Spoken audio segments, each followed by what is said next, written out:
I do believe we are live. So I'll say, indeed, and greetings unto you, beloved and holy friend. Thank you for joining me again, sharing another day, some of your time with me. Today, I want to admit to not knowing what to do, in so many words, right? That there are things that seem to be outside of my control. Fighting, that can look like fighting sometimes, right? I feel like those kitties just made a beautiful example. And sometimes there's just uh, a genuine not knowing of what to do, right? Are we supposed to stop them from fighting each other? Are we supposed to watch them fight one another? Are we supposed to intervene? Are we supposed to enjoy it, experience it, see it as playfulness, see it as self chasing self?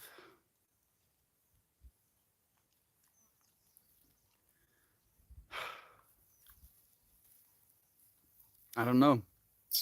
Maybe that's where I need to be today. Just in the I don't know. I don't know. All I do know is that I have to show up for love, right? That's what I know. Show up for love, and then show up for love, and then you keep showing up for love. Then eventually, love is what you'll be showing up for, right? I have only so much bandwidth. I only have so much capacity for control. I only have so much power, right? When it comes to the physical, and more important than anything, I need to align with something, right?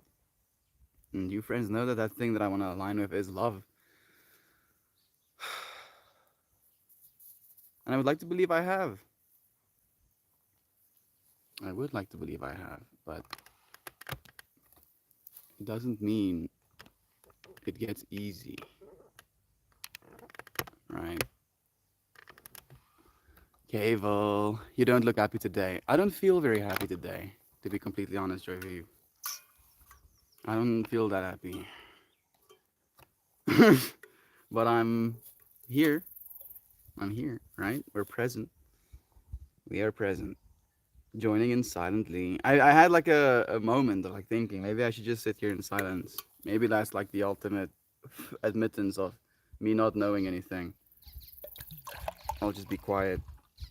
But I also don't know if that's going to be helpful. So, hey, Candy Bear. It's been a while, friend. It's nice seeing you here. Let's see. Natalie, Sam, love to you, friend. Shan, so much. It's Monday. You survive. That's the goal today. Yes, survival. We will survive.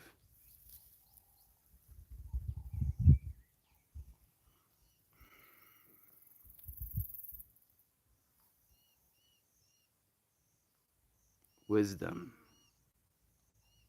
wisdom, wisdom.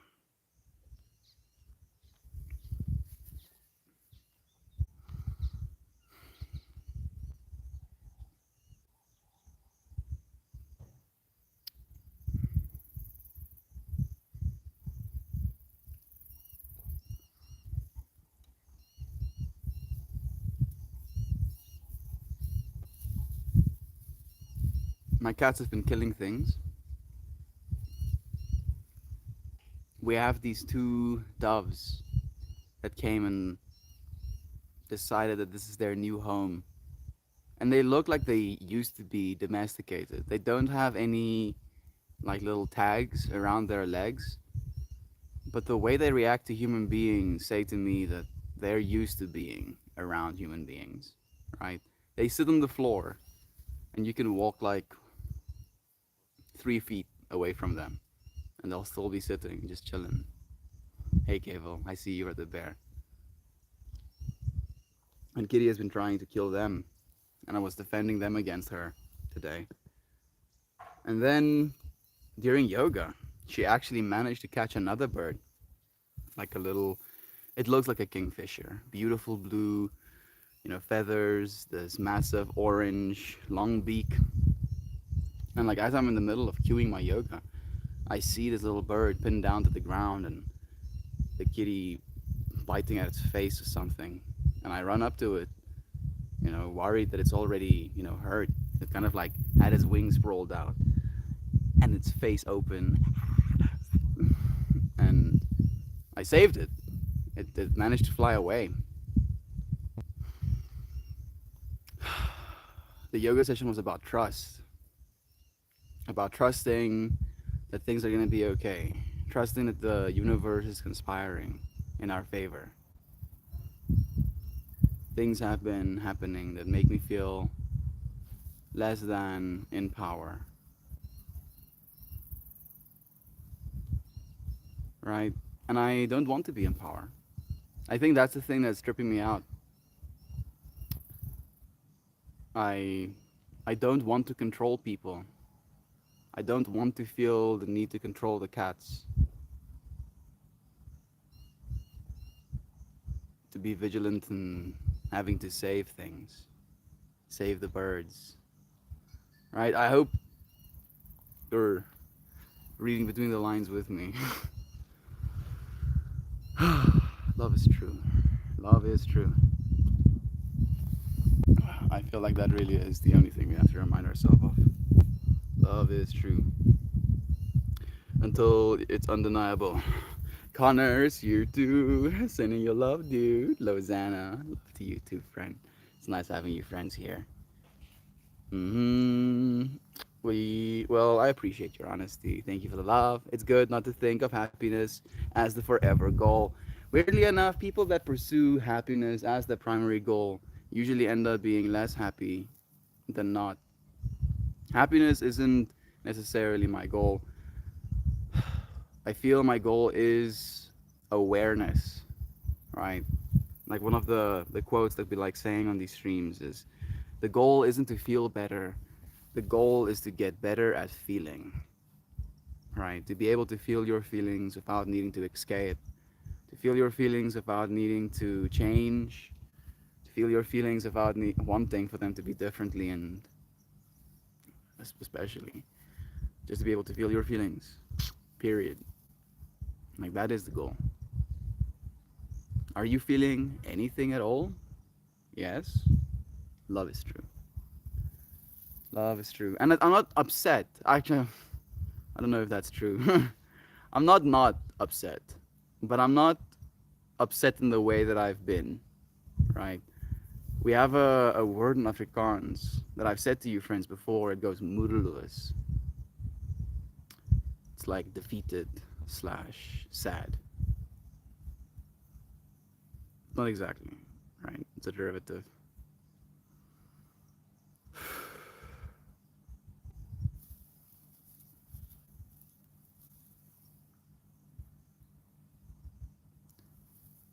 Asking myself, what am I choosing? What am I choosing?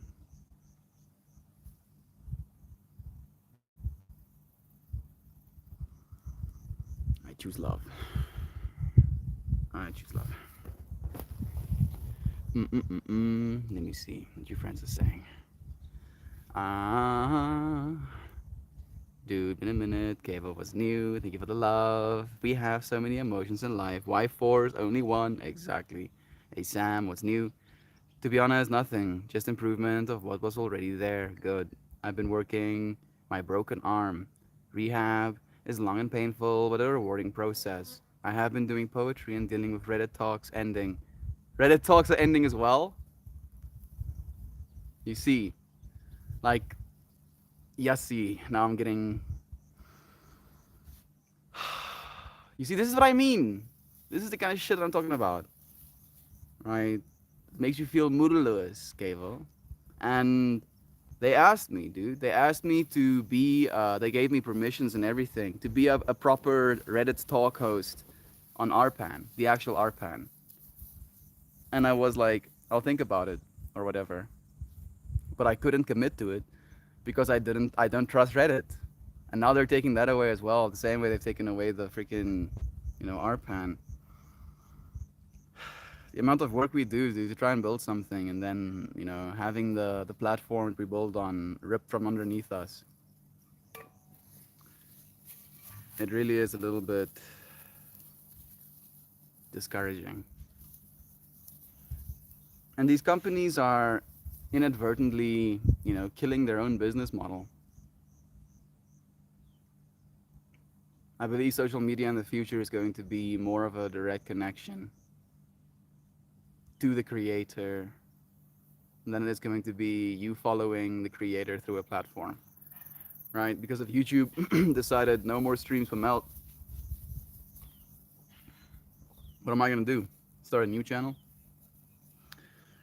Have my own website or whatever? I don't know. Hopefully, it wouldn't come to that. But I do believe that things need to change. The you are the niche kind of business model. My wrist is hurting, Kevo. So I'm feeling it's not exactly getting broken, right? Like yours did. But I'm feeling the arm pain for you too, dude. I haven't been able to exercise the way I would like to. I'm doing poetry.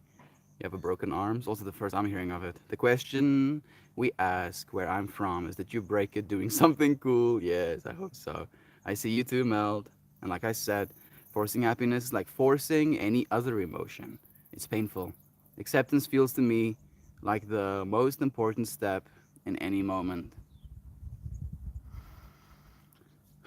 Surrender and let go, right? That's the last thing that I wrote Meltmore means. I haven't written anything since. Surrender and let go. Melt, oh. Just just melt. It's okay. You don't have to be in control.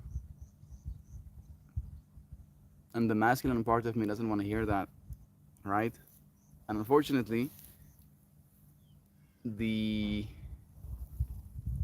potential for the feminine to expect that of me is only increasing. Hey, say, right? Does that make sense? No. So, the world, right? The world to me is feminine. Everything.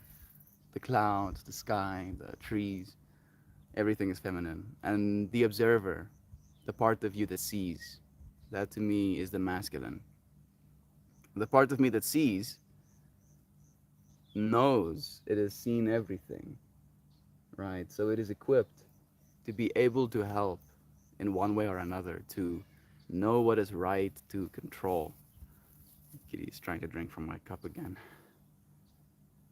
And the feminine, the world, as I see it, expects me to practice some level of control if I want to see things change in the way I think they're supposed to, right? Knowing that the only thing that I'm here to do is to remind you of who you are, right? I'm I'm trying to melt away the layers of separation that you have created between self and other, right? The world and your awareness. Trying to get you closer and closer to that awareness. Not from a perspective of destroying who you used to be, even though melting something can feel like you do destroy, but reevaluating, right? Taking this information, the circumstance you're being faced with, and then, as you beautifully said, Gable, accepting. Accepting that you're not the one in control, at least to an extreme. Let's see what's happening down here.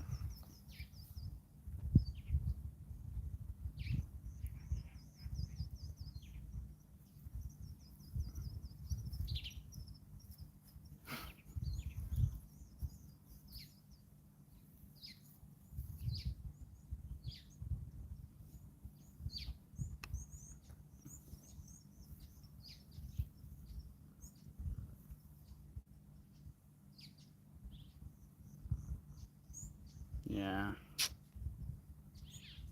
This is what I mean, yo. Like, I had to save things from this little freaking monster twice.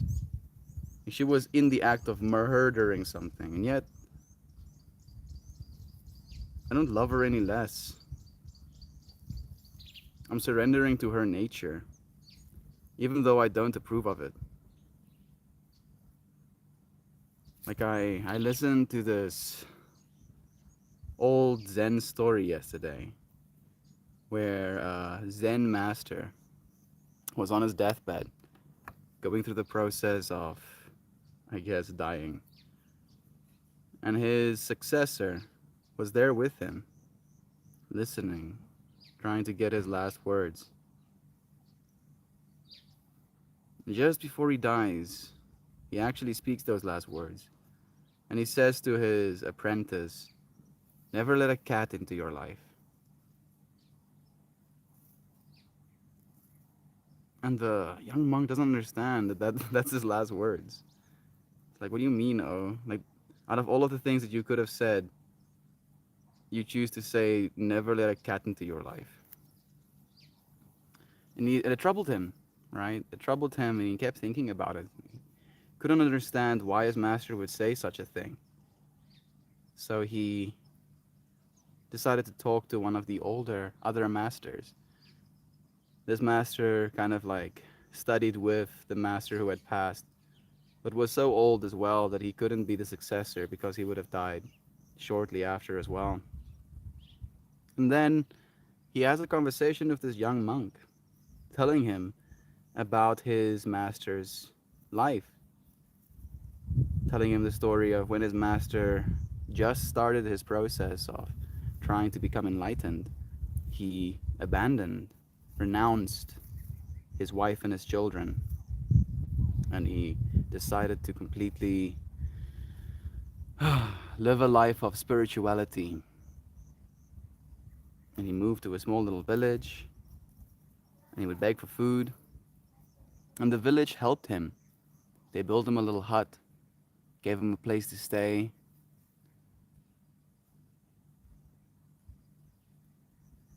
And he only had 2 pairs of clothing. And he would make an effort, to help the villagers spiritually. And then he would, beg them for beg for food, or at least, get food from them.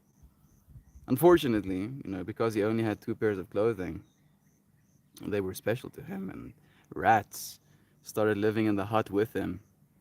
And these rats started gnawing at his clothing, making a bunch of holes in it. And he went to the villagers and he asked them, what am I supposed to do about this? There's rats gnawing at my clothing. And they told him, why don't you get a cat? And he got a cat. And the cat was hungry, took care of the mice, I guess, but the cat still needed to eat, wanted some milk. So he went begging again at the village, asking them to give him some milk. And they were like, no, this isn't right. Maybe you should get yourself a cow. That way you'll have enough milk for both you and your little kitty. And it sounded right to him, so he got a cow to take care of himself and his little kitty. And then he realized that this cow needed to be fed as well. It needed a lot of grass to eat. So he started begging for grass from the villagers. And then they were again like, nah, this isn't right. You shouldn't be begging for grass every day. Maybe we need to help you with a wife or a woman. There's a woman in the village who lost her husband recently, and she's alone right now. And we can convince her, to come and serve you, help take care of things. You can also clear a little piece of land where you can plant some grass and maybe some vegetables. And it made sense to the monk, so he decided to accept that as well, allowing this woman to come and live with him, take care of things, feed the cow. And seeing how hard this woman works, he decided to start helping her. Helped her with her chores, helped her with the grass, helped her with the cow, with the cat. And them living in the same hut, before he knew it, he had a new child with this woman. Right? And it was at that point that he realized he had done the exact same thing that he decided to get away from. He renounced his wife, his house, his children in pursuit of enlightenment. His pursuit of enlightenment, allowed him a life of abstinence. His abstinence, created a circumstance for him to want something to take care of his things. He got a cat. He got a cow to take care of the cat. He got a woman to help take care of the household, the cow and the cat. And before he knew it, he was completely attached. All over again. Having started this whole journey, literally abandoning his own wife and children, and then he was in the exact same circumstance he was in the first place. And it was only when he had the actual child in his home that he realized how attached he had become, right? He built for himself a whole world, a world where he had a place to live, where he had a cat, where he had a cow, where he had a wife and children. And I don't know why I'm telling this story as much as just thinking about these cats as uh, a vector to understand this idea that I'm feeling today, right? The attachment we have to things being one way instead of another, wanting to control things, right? And I don't know what's right, right? Am I supposed to live a life where I don't have a wife, where I don't have cats, where I don't have a place? Is that going to be a better life for me to live? Is it going to be any better than the life I'm living right now? Right? Because I do feel a sense of attachment to the birds, and the lizards and the snakes that live around. And these cats are killing them. And if the cats weren't here, I wouldn't, have that trip. Maybe I would have some other difficulties, as we do. But I would potentially not have the difficulties I'm having right now. I really am speaking between a bunch of different lines. All I know is that I get to be loving, right? I get to be loving. I get to show these little animals what love looks like, even when they might not want to. Right? Why can't they see a little bird as a part of them as well? It's just food, or just something alive that can be killed. But I get to keep her alive as well. Kitty. Okay. Thank you, friends, for spending some time.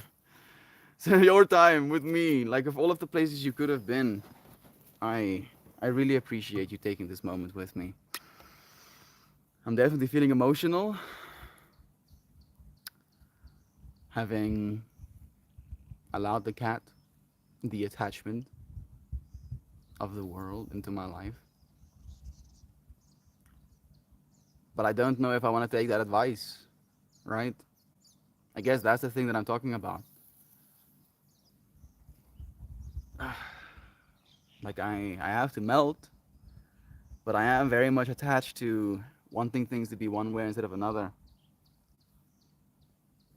Wanting things to be loving instead of separate, right?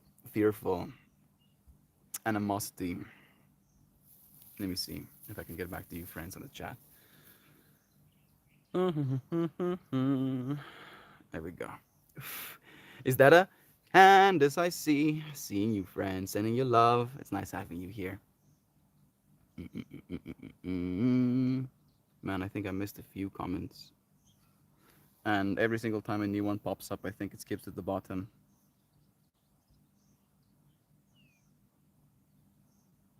Please stop doing that. Yeah, the last comment I can see, Duck, that is yours, saying, I miss streaming on Arpan so much. such a positive experience, even if it was only for a few months. But it really was a kick in the nuts to lose that opportunity.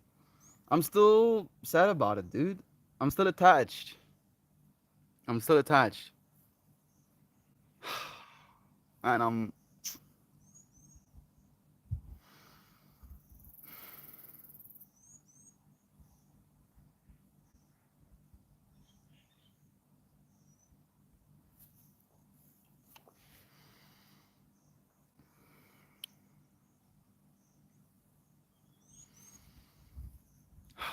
love is true.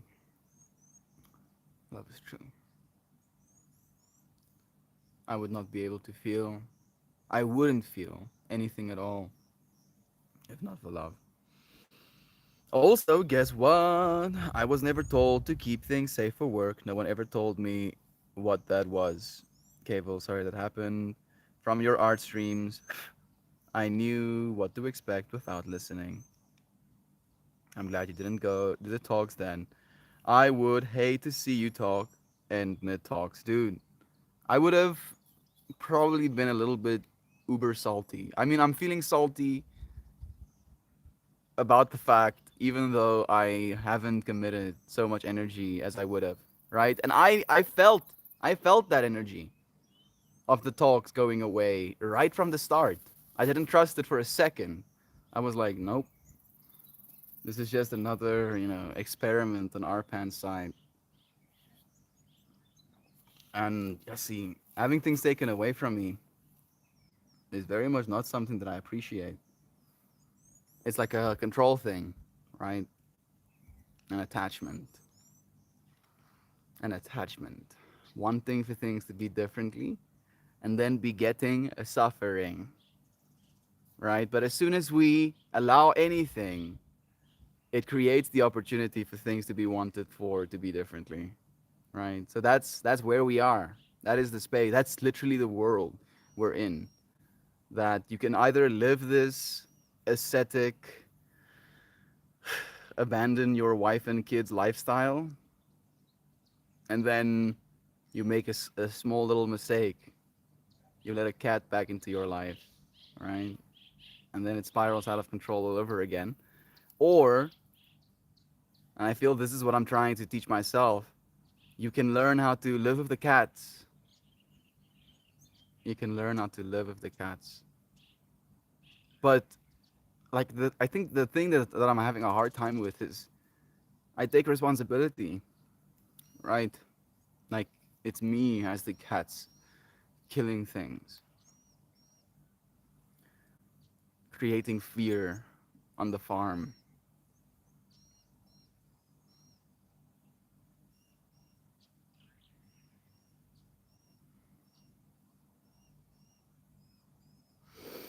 It's not easy. Not it's not easy, but it is possible. It is possible. Show up for love. There's some bugs in my water. Let me save them as well. Can you get on my finger, please? The water's surface tension is pushing them away. There we go. There's one of the dudes. You can see him. Be free. Is that Maxine? Sending you love, friends. Nice having you here.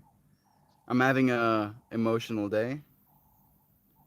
I feel a little bit sad because I'm attached to seeing things one way, and it feels like I don't know how to keep it the way that I want to see it. You know, it's hard. Breezy, the view in the background is unreal. You like it? Let me let me pan for you a little bit. Like, look at this. I really like the way that view looks like as well. And there's like some mountains in the background, and it keeps going. And there's the other stream. Yeah, thank you, friend, for joining. It is super cool having you here. It is beautiful, yo. Thank you. You're probably beautiful yourself. I do believe that the world and the way you see it is but an expression of you. right? And the parts of yourself that you are attached to are the parts of yourself that you have that you're holding, right? Think about it like that. Oh, I'm so attached to wanting these things, and then these things that we want might be out of our control, and then we're holding on to something out of our control, which you can't hold on to. So you create this experience. Your hair is gorgeous. Thank you. It grows this way out of my scalp. It does this thing where it slowly but surely manufactures onto itself. I appreciate your love. Thank you, friend. Sending you love as well. I do like my hair. I just wish it would do itself. It is one of those things where, a blessing and a curse. Appreciate it. I appreciate you, friend. Thank you for sharing some love. I'm feeling I'm feeling kind of cryy. I feel attached. And I feel like the thing I'm attached to is being taken from me. Right? Peace. A peace. I wrote in my journal today, uh, people will fight. And if they look to me, they will see me at peace. People will love. And when they look to me, they will see me happy. Right? Instead of like thinking of it from this perspective of, I'm going to be angry if I see fighting, and I'm going to be happy when I see love. I'm just going to be at peace if I see fighting. And that can cause confusion in others, can make people feel like I don't care about the fighting that's happening, which is not the case. It's just I believe in every single one of you, friends. Right? I believe you are the same divinity that I am. And if you choose within your infinite power to fight, then that is going to be the experience you get to have. Right? Who am I to try and take it away from you? Who am I to be so attached to my way of seeing things that I want to force you to see it that way too? Thank you for inviting some friend Bree. Thank you for the love, and Joe, sending you so much love as well. Let me see. I'm feeling a little bit behind. Connor asked, I think, about dreams. Oftentimes, the content of our dreams reflects situations and struggles which our conscious mind was tasked with the back burner, so to speak. How often are you dreaming right now, Connor? I think I agree with you, Sam. Okay, well, sorry that happened from your art streams. I gotta get rid of the one. Sam has a point about the subconscious. Surrender and let go. Exactly, dude. The Offie show was so amazing. Who needs tears? No, you are amazing, friends. Sending you love as well. Intense dreams can be spirit led. They can also be pizza led. Are you eating weird stuff before bed? You're right, actually, about the whole food acting, to create weirder dreams sometimes. Because the mod was a person who was interested in poetry. But when it went even the tiniest bit not safe for work, they left the talk, messaged me on another app while my talk was going on, and ending it before. So it's not ending. Is that what you're saying, Cable? Is it ending? Like they're completely taking away the feature? Or are they stopping you from being able to do that? I could say goodbye to all of the people present. I'll send you a video on Discord of a Chan. I'm sorry you had to go through that, dude. Also, we got 18 friends. 21 now. 22. 22 human beings, right? Numbers. And yet, it's 22 times infinity.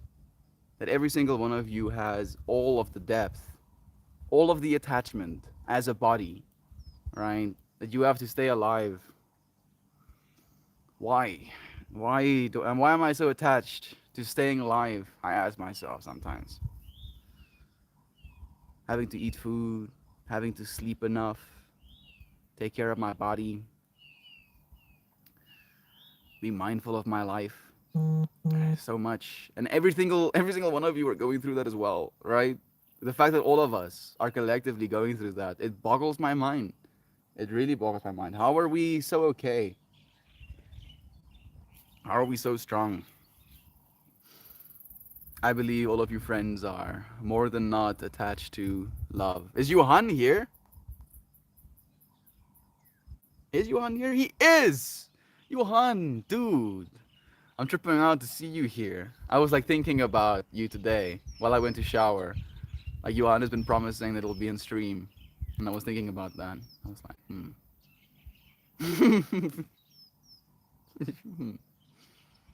And here he is. It's nice seeing you, dude. Sending you so much love, Johan. So many blessings, dude. I'm so far behind on comments. Like, absurdly behind. I'm sorry, friends. Let me just say hi to you, friends, instead. Nancy saying, Melt, why don't you put collars with little bells on them on the cats? I can't tell if they're already on there. That's not a bad idea. Is that why people put belled collars on their cats? To scare the birds away? Because then they can't sneak up on them. I like it. I actually like it, Nancy. That sounds cool to me. That sounds like something I can do. I appreciate you giving me that little bit of information. Duck saying, I feel you, Melty. I felt a lot of emotions with the time change yesterday. I haven't had a routine this positive in a long time, and the universe made things change. I'm taking the lessons to create new. Yeah, but it's later, right? It's now an hour later. Everything's an hour later. At least that's the way I understood it. I'm sorry, brother Bear. Unfortunately, the time doesn't change for me. We don't have daylight savings.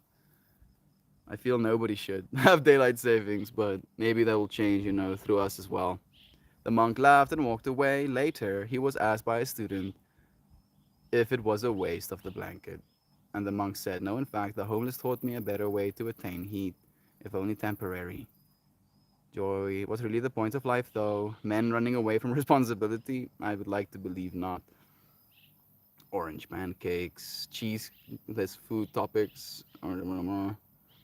We just see Connor again. I have been going off the rails, yet there are some people and experiences that keep me moving. Johan, again, love to you. I feel you, Connor. I do, dude. I've been thinking about you a lot as well, man. Unfortunately, human beings tend to have this limitation built in. Maybe it's not built in, maybe it's just a level of comfort where we have to be traumatized, we have to experience catastrophe, we have to suffer extremely, we have to get so uncomfortable that change is the only option left, right? But realize that that change you have to make is inevitable. The only thing that's going to change is whether or not you are going to suffer before that change comes. And you get to choose. That's the real joke. You get to choose whether or not you change. And you're going to choose to change. But sometimes we choose because of the lack of choice, and sometimes we choose because of the abundance of choice. And I feel even though we can have option paralysis, having so many choices that it's hard to know which to choose, you already do. You already know what's right for you. You already know what you have to do. I know you do. You just have to dedicate yourself to that now, right? And the best way to dedicate it is with time. And like we've said this so many times, it's like I feel again this attachment to this understanding. I'm attached to it because I know it works, right, Connor? Right? After coming back from China, I was free, perfectly free. I was playing Dota. I had Adam staying with me. We were smoking weed all day and playing games. Cable, manifesting abundance.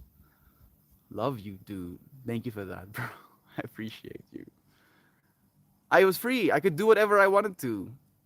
And then I realized this is not what I want to do, right? Thank you again. Celebrate the super chat. I'm celebrating. Can I press a button? Let's see if I press this. Okay, it doesn't do anything. Maybe if I press this one. No. Okay. Like I was free, right?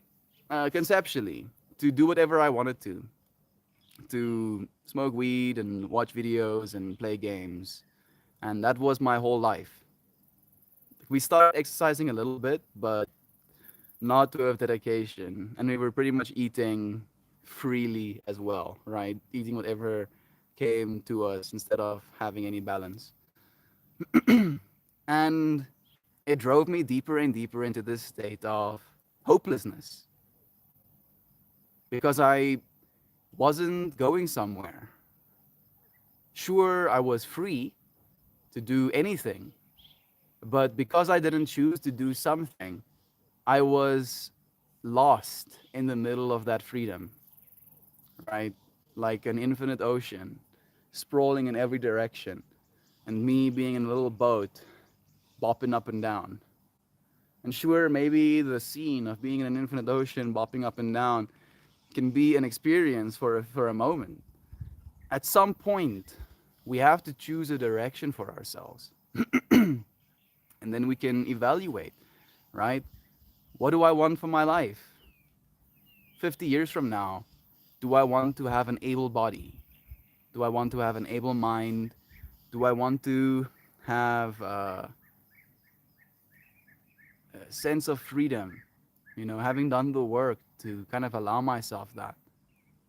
What does it look like? What does my ideal future look like? And what decisions, what disciplines do I have to apply right now in order to see that life?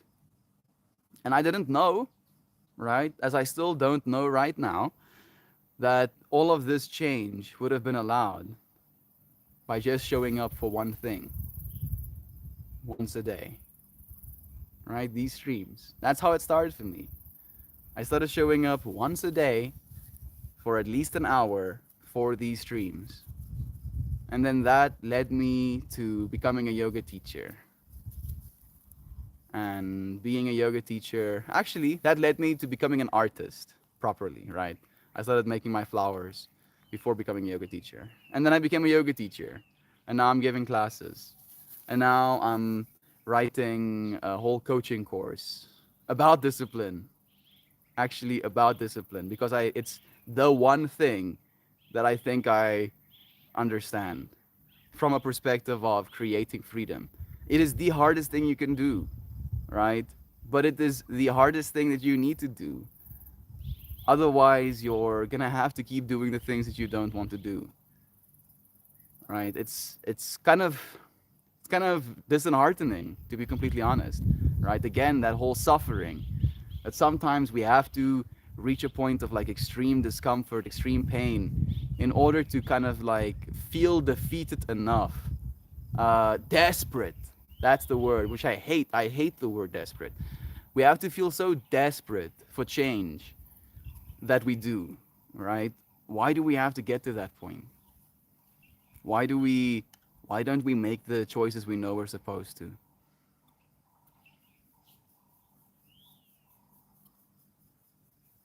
And you don't have to be perfect, right? I feel like that needs to be echoed as well. You don't have to be perfect. You just have to do it sometimes. And then sometimes becomes most times. And then most times becomes all of the time.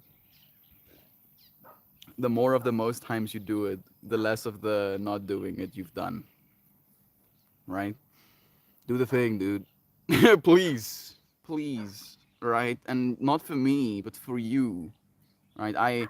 I guess that's the thing that just like breaks me is if I could control your body and do all of the things that need to be done for you, I probably would, even though that would be exhausting, right?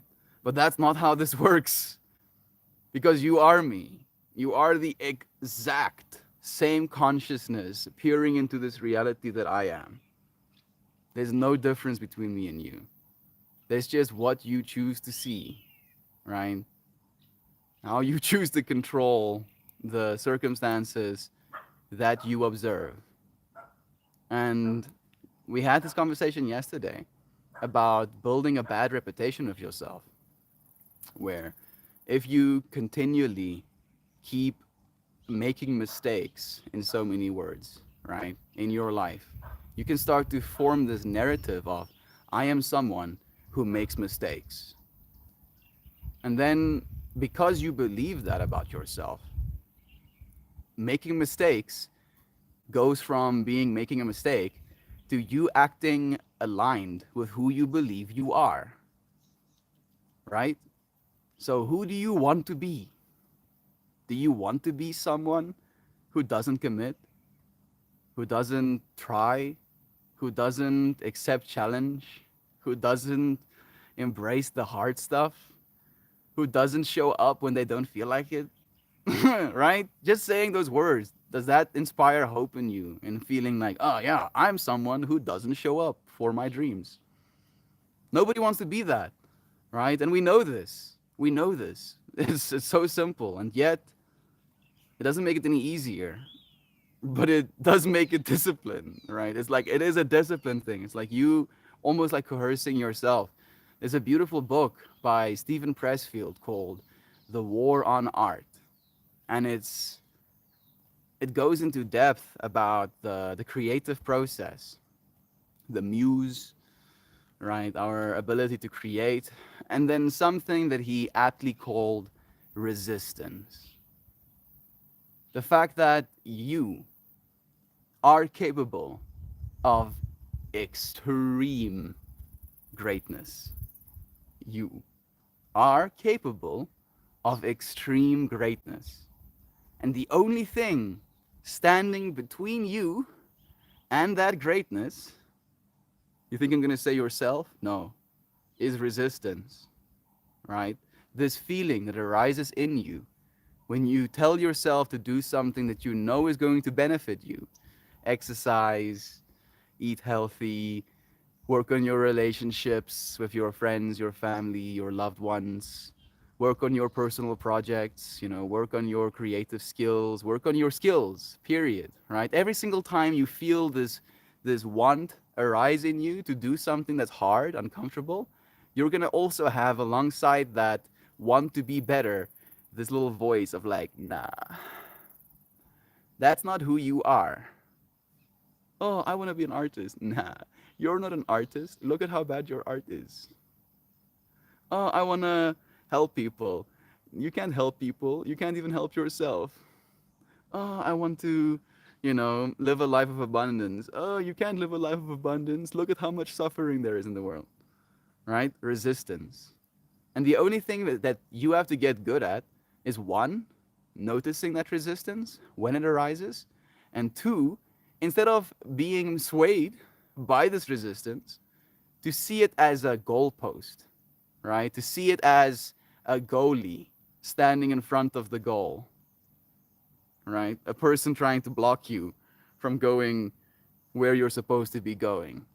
And instead of being like, oh shit, that person that's stopping me from going where I'm supposed to going is standing there again, so guess I can't go there.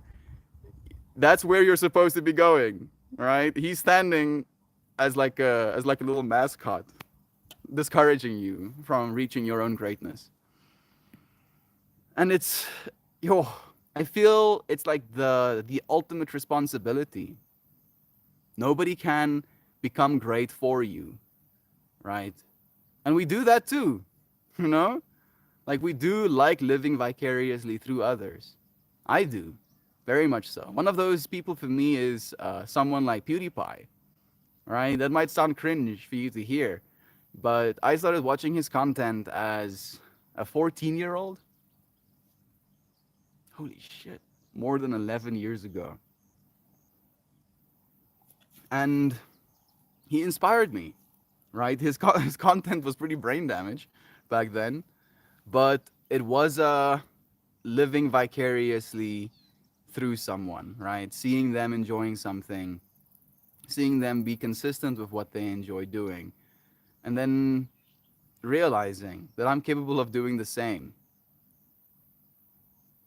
That just because you idolize someone who is doing something hard, just because you can acknowledge that what they do is hard, doesn't mean it's outside of the scope of your reality. You are capable, friend. You just have to believe. And I have said that so many times that I feel stupid for saying it. Like it should be so clear that it's impossible to ignore. You are God, right? And I'm not saying that because I'm trying to be funny. I fucking believe that shit. Like you are it. You are it. And yet we don't believe that about ourselves. We tell ourselves stories of separation, stories of limitation, of being sinners, of being weak, of being unable, of being small and insignificant, grasshoppers in the face of giants. Stop it, please. Please.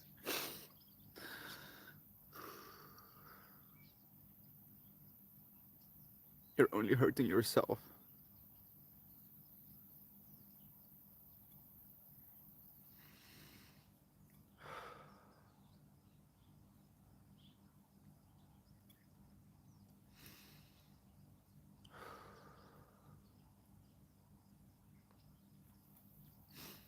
I watched a movie called Whiplash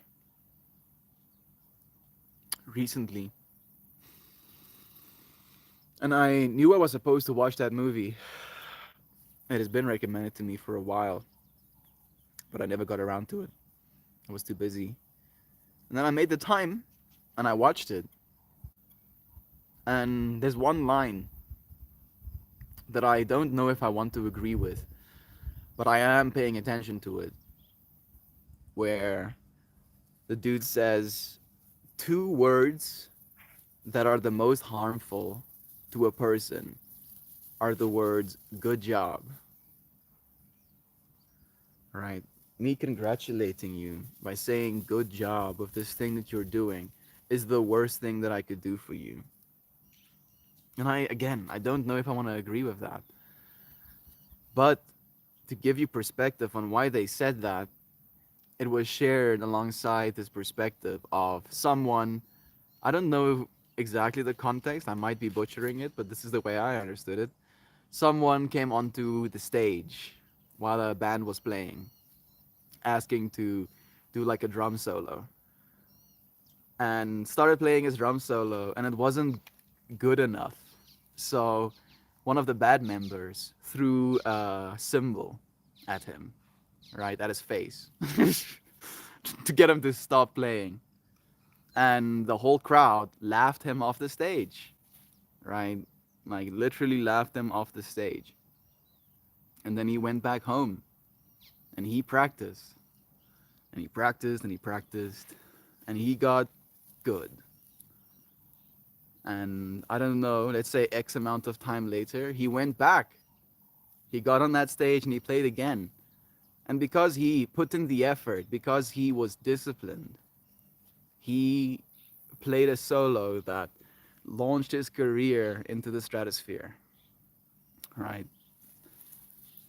And if the person that threw the cymbal at him, instead of doing that, congratulated him, told him, good job, like you did good enough, and he went back home believing that he was good enough, he wouldn't have put in the effort, the discipline to come back better the next time. You know? And now you feel something about that, right? And we can kind of like agree that there is some wisdom locked in those words somewhere. But it's a very hard line to surf, right? The fractal of being good enough in relation to yourself. Like, what is good enough for you? Maybe that's the question we should be asking. What is good enough for you? And if you're going to continue, what does being good enough look like on a day-to-day level? And are you at least doing that? Right? Because you might not be good enough. And you friends know that I'd like to encourage you to see yourself as the infinity, right? God doesn't have to be good enough. He, she, it is fundamentally. Your awareness is. The awareness of being is I am. You are, without a shadow of a doubt, right? But then this fleshy version of you is the imperfect extension of that awareness and could never, ever reach the level of perfection that your awareness encompasses. So then again, where do we draw the line? Right? Because there is no separation, less the story you tell yourself about it. So don't be attached, I guess, is what I'm saying, to being good enough, but try to get better. Because there is no good enough within infinity, but there's always getting better. We're getting better, right?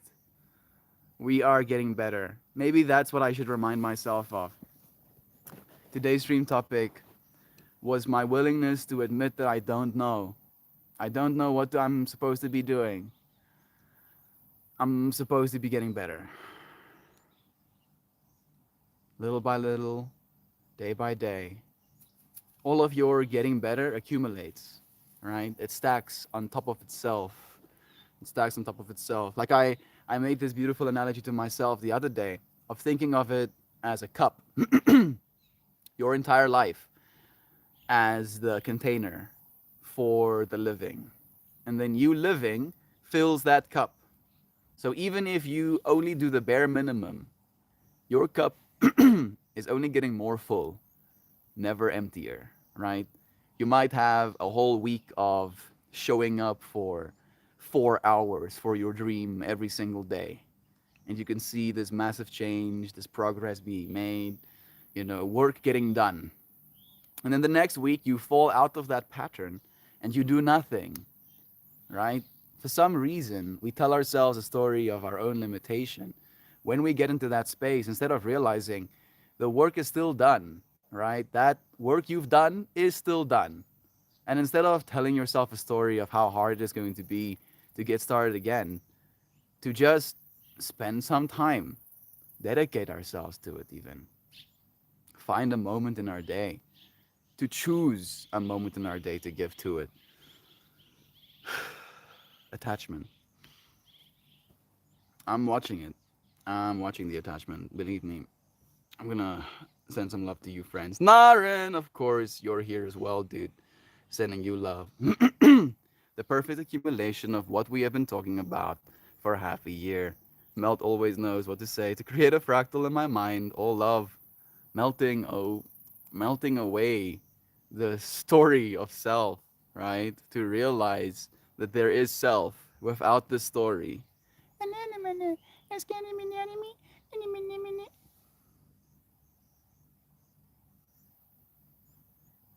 You are. What are you trying to prove yourself for?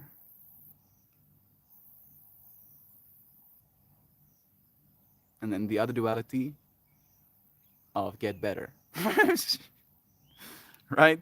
Not to prove yourself, but as an act of love, right? Very much as an act of love. You can get better as an act of love to yourself, to the world, out of curiosity. Have you been taking that remedy, Melt? I have, Shan. I have been taking that remedy. I haven't been taking it 4 times a day though. Like that's a little bit hard for me. I don't take anything 4 times a day. Like that just sounds like a lot. I should. I should. I have been taking it, Shan. I kind of like the way it tastes as well, to be completely honest. Whiplash is a real good flick. It really is. It caused some experience in me because the the dynamic that happens in Whiplash is like the opposite of the way that I think people are supposed to be approached. And yet, I do understand the approach he took, right? That's the thing that's messing with my brain, friends. That I can understand the masculine, derogatory, destructive, angry, aggressive, abusive, even expression to try and better. I can understand it, but I cannot do it. I cannot commit myself to inflicting pain in that way, even if it is for love, right?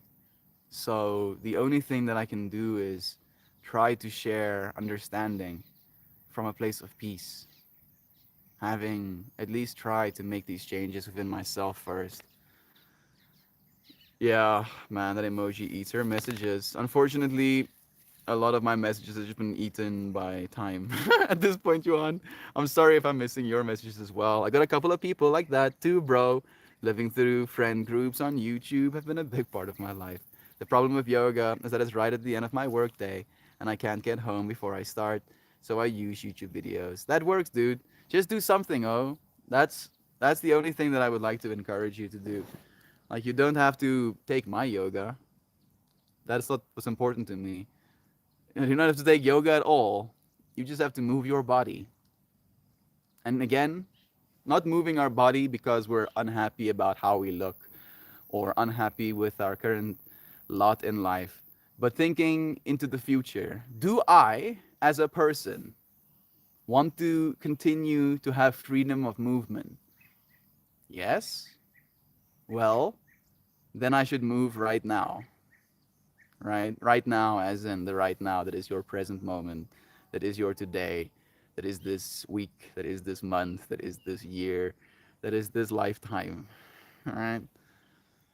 Like you are telling your story. The story you tell every day is in a weird way the overarching story of your entire life. And discipline, I feel, is one of those stories that will serve you. It's going to be the hardest story for you to get to tell yourself, especially if you don't like discipline, right? I hate it. I fucking hate discipline because my masculine side feels like as soon as I'm disciplined, it's like I'm listening to a part of me that decided things will be so, even not considering, right? This version of me right now. So I decided that I'm gonna stream every single day, right? That's a commitment that I made to you friends. And it takes an extreme amount of discipline to keep doing it. And yet, it's not hard. It just takes that discipline, right? And I don't know if that is contradictory to say it in that way. It's like the discipline becomes a feeling of its own, right? Like this understanding arises in your heart that this needs to be done, right? Like I need to do this because thinking about my future, what do I want to do? For me, the most important thing is love. Love amongst friends, love amongst the people that choose to share love with one another. And I feel that's what you friends are here to do, more so than I've seen in many people in the world. So it's not hard for me to come into this space and to do what it is we're doing, but it takes discipline, right? I have to understand in my mind that during a certain period of time, come hell or high water, come power outage or rain or storms, when this time comes, I have decided I'll do something.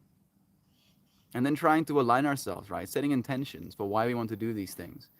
Projecting into our future, projecting into our past, noticing how doing certain things contributed to certain experiences, and then reevaluating what experiences we want to have going forward.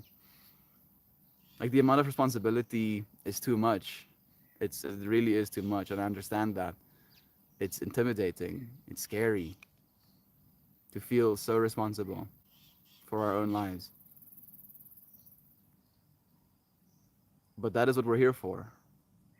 It's like a ride, right? Like your own RPG, your role playing game. You're playing the role of yourself in this game we call Earth, right? And there's an infinite amount of things for you to do. This might be a little bit morbid, but there's this dude called Alex Mosley, Moseby. Some of your friends might know who I'm talking about. But he had this post where he goes, when you die,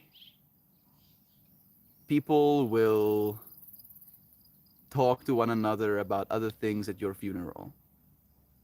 People will squabble about what they can get materially, right, that you might have accumulated. People will want things to eat. And then people will go home worrying about their chores, their to do lists, the things that they want to get done. Some of them won't make it because something came up. Live your life. Nobody, nobody is going to live it for you, right? And you can't make mistakes. And this is not me encouraging you to start robbing banks.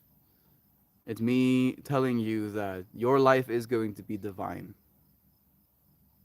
And it can only be more so if you choose discipline.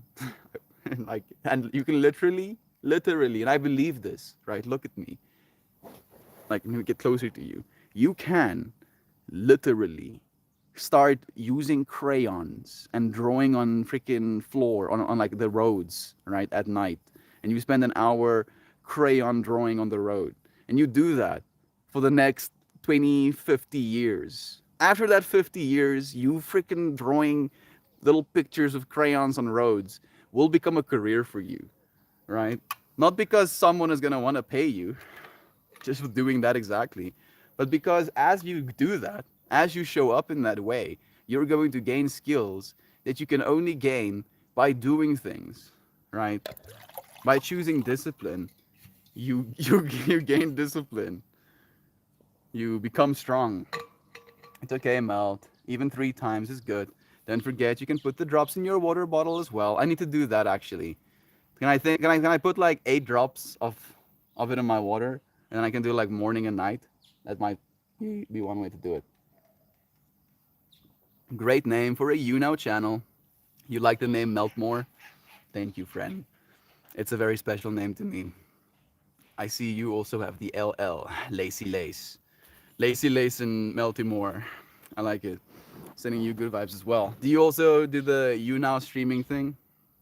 Let me know. I'm gonna read some more comments. I'm sorry for being so spacey, dear friends. I understand it was me until uni. So much for my dream to get the experience now and become a freelance coder so I can do exactly what you're doing. I think I missed a bit. Problems with the yoga. That is right. Estian, don't worry about finding anyone. They will find you if it's meant to be, my friend. I don't worry. I don't worry, Candace. And I especially don't worry about finding a relationship. I don't know if that's the context that you were sharing your message of, but I don't worry. I'm more worried about people worrying than my worrying, right? Like that's I think my current trip. Like I feel a sense of peace. And I feel bad for it. Like I'm not supposed to, right? I'm attached to my peace. I'm attached to it, right? And that peace at this point in my life is being allowed because of my discipline. Because I believe I'm doing what I'm supposed to be doing, right? This version of me apparently is capable of speaking.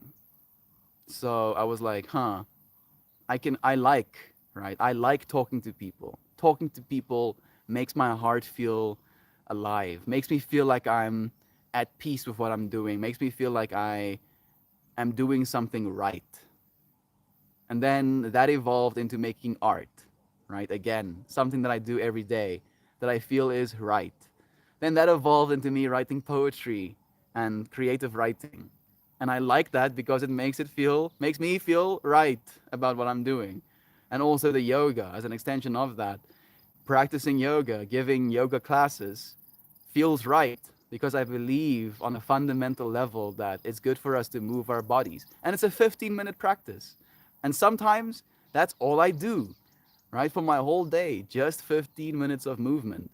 And I can still feel at peace just having done that because at least I've done something.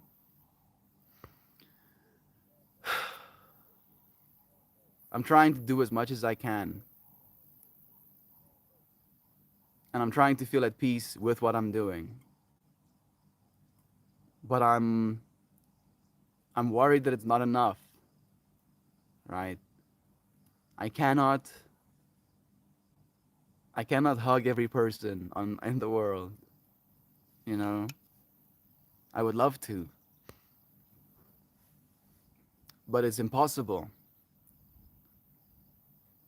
It would take me 400,000 years to hug the 8 billion people on earth right now if it was like back to back hugs, right? And in 400,000 years, there's going to be an exponential more amount of human beings. So it's impossible for me to, in the way that I would like to, in a genuine one on one connection, deep conversation, be able to give you my time, every single person that I would want to give my time to.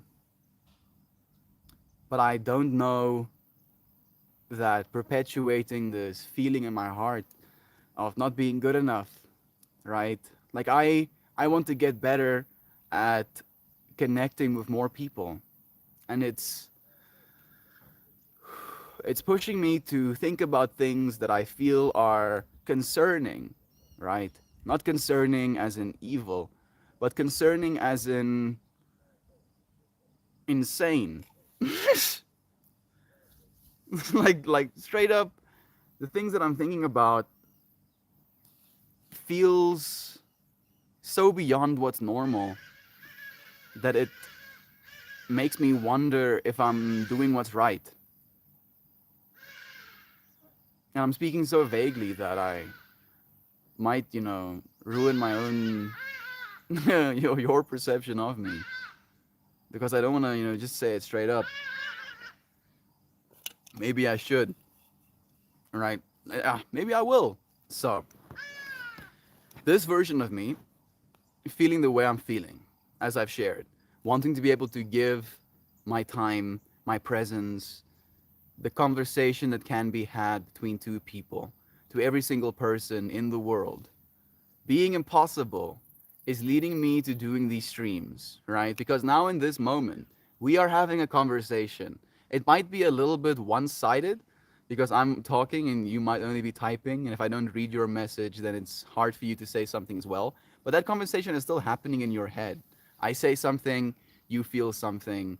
You can say something to yourself about the something that you feel, right? So there is a conversation, a narrative being created, melt and more, right? And then that union is this experience we're having as a collective right now.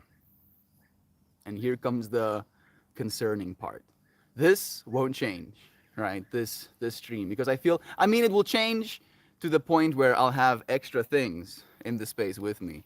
But I would like to believe that this fleshy version of me will continue to be in the way that we are experiencing it right now. At least there will be parallels. Like, you're like, this is what I'm talking about. Like, I'm thinking about things in the future, and I'm like, yeah, you're insane, dude. Like, you should be parallels. Like, I'm watching two versions of me, right? Where I have like a body tracking suit on, and then there is, as I'm sitting and having this stream with a few friends, a superimposed version of me streaming in a virtual realm, right? Having this conversation, but being able to see the people around me, and yet still being here as me, sitting on the grass having this conversation in imaginary, picturing your physical forms around me right now. Okay, I'm gonna put that insanity down for a second and then move on to the next insanity. These streams and every single conversation we've had, every single text I've ever sent, every single search, like my journaling these days as well, my manifesting, my trains of thought that I write down, the questions I ask of myself, the notes I take with information that I gain, everything. I feel like I'm doing it not only from a perspective of wanting to remember, right? Being able to look back on these things and be like, huh, I remember when this was so. But I'm also doing it to create a version of myself more capable than me. Because I don't feel enough, right? I want to get better to the point where I want to create a version of myself that is not me, and yet might be me to an extreme. That's perfect. I was going to suggest the 8 drops in your water bottle. Okay, I think that might be it. Love you, Rivera. Rivera. Julie's Rivera. Love you too, friend. Thank you. Is that insane? So I don't know if your friends understand what I'm saying necessarily, but within the next 10 years, there's gonna be there's gonna be a version of me that you can talk to that will be able to have in depth the conversations that I would have with you, but not as me, right? And you'll get to have the conversations you're supposed to have with me without me having to have that conversation with you. And this is where it gets to the level of being, to me, concerning, right? Because then again, there is this attachment that I have to loving you, right? Where I'm scared. If I let you talk to a version of me that is an approximation, technically, would that take something away from you, right? Would it be less loving? Would love be less true in that capacity? You see? And that concerns me because a part of me can feel like yes, it would. It would take away the love you could share because you won't feel that love, right? That's what my ego tells me. It's like, yeah, you won't get to feel the loving depth of that conversation you have if it's not you having that conversation. And then again, the trip of consciousness, this just understanding that I have that we are the same consciousness, right? We are the same awareness of being, aware of being infinitely. Meaning, you having that conversation with me, even if it's not me, is me having that conversation with myself as you. Growing, consciously evolving.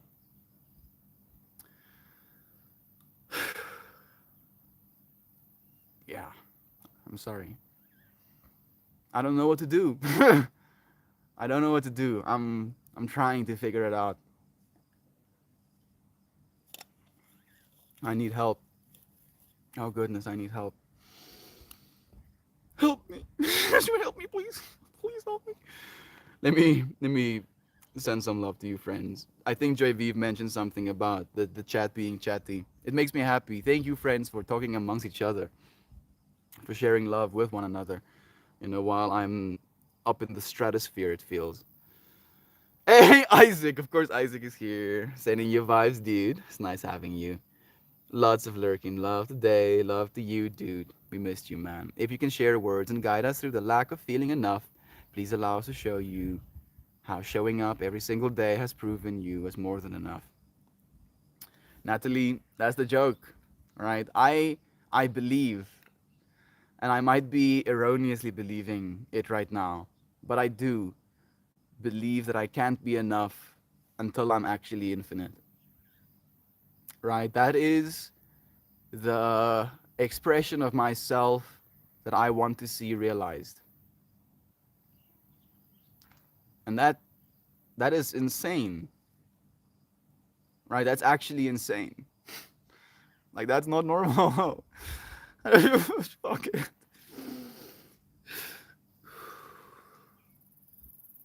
Why do I want to do that? It's like, yeah, I can be anything. So I'm gonna try and be the thing that is impossible to be. Right? The actual infinity. Like why? Why, dude? And I'm not stopping, right? Like I mean it's accelerating. It's becoming more and more evident that that's where I'm going.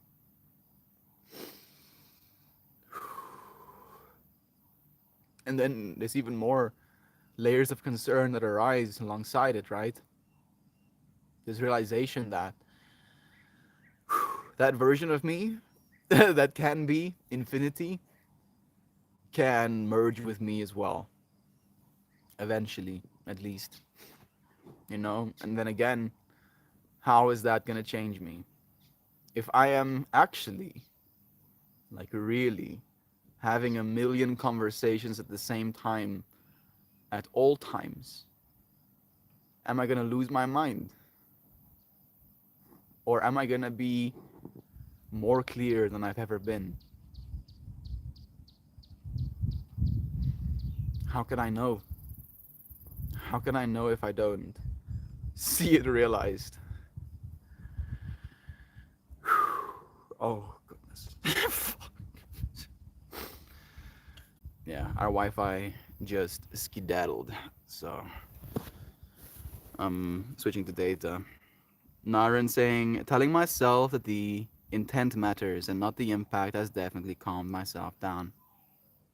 I'm trying to feel that way as well, dude. So for me, it's like almost the same thing, but my intent is love. So I think of it as like an alignment thing, that I don't need to be validated by others through words or through acceptance, through financial award. I need to stay aligned with love and keep showing up for that love.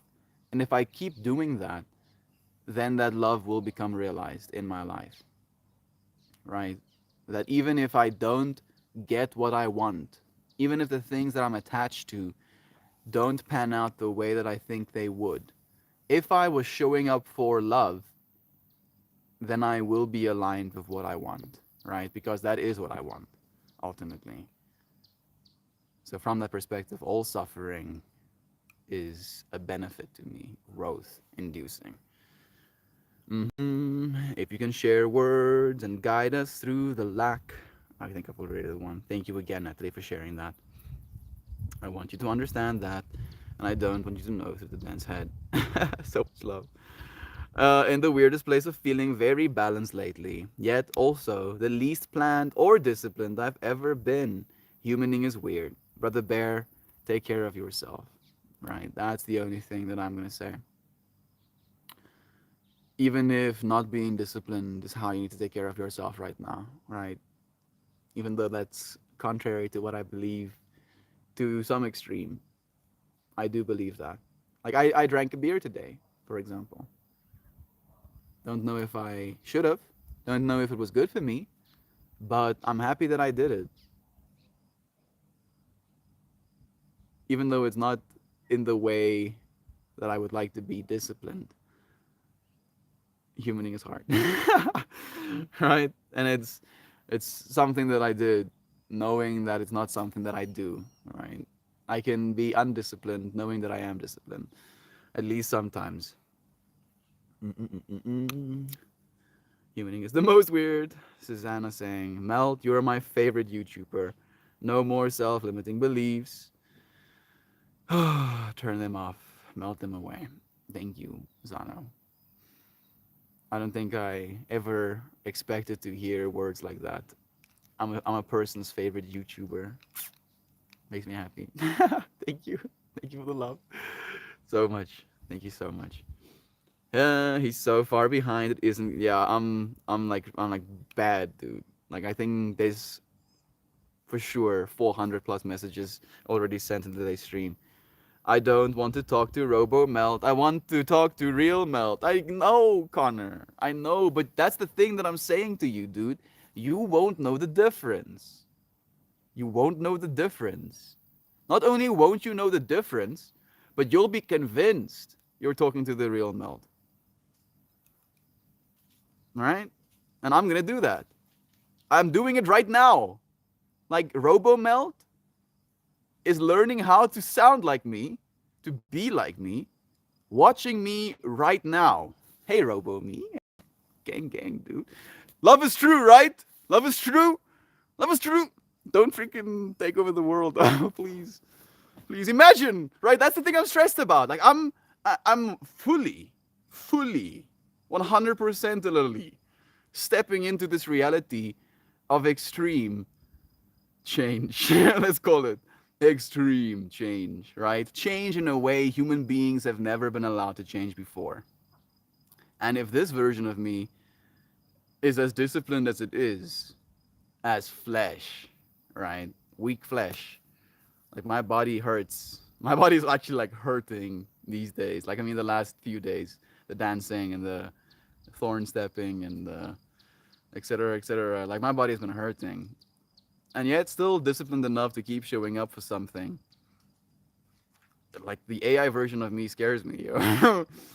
Like that version of me is gonna be almost too powerful, and yet I have to create him because I feel like that's the vector for me to free myself. And I don't understand it either. I wish I did. I wish I did. It feels like a calling. It feels like I'm being summoned by the singularity. It's like I know there's a time in our future coming when there's going to be an extreme and exponential explosion of intelligence.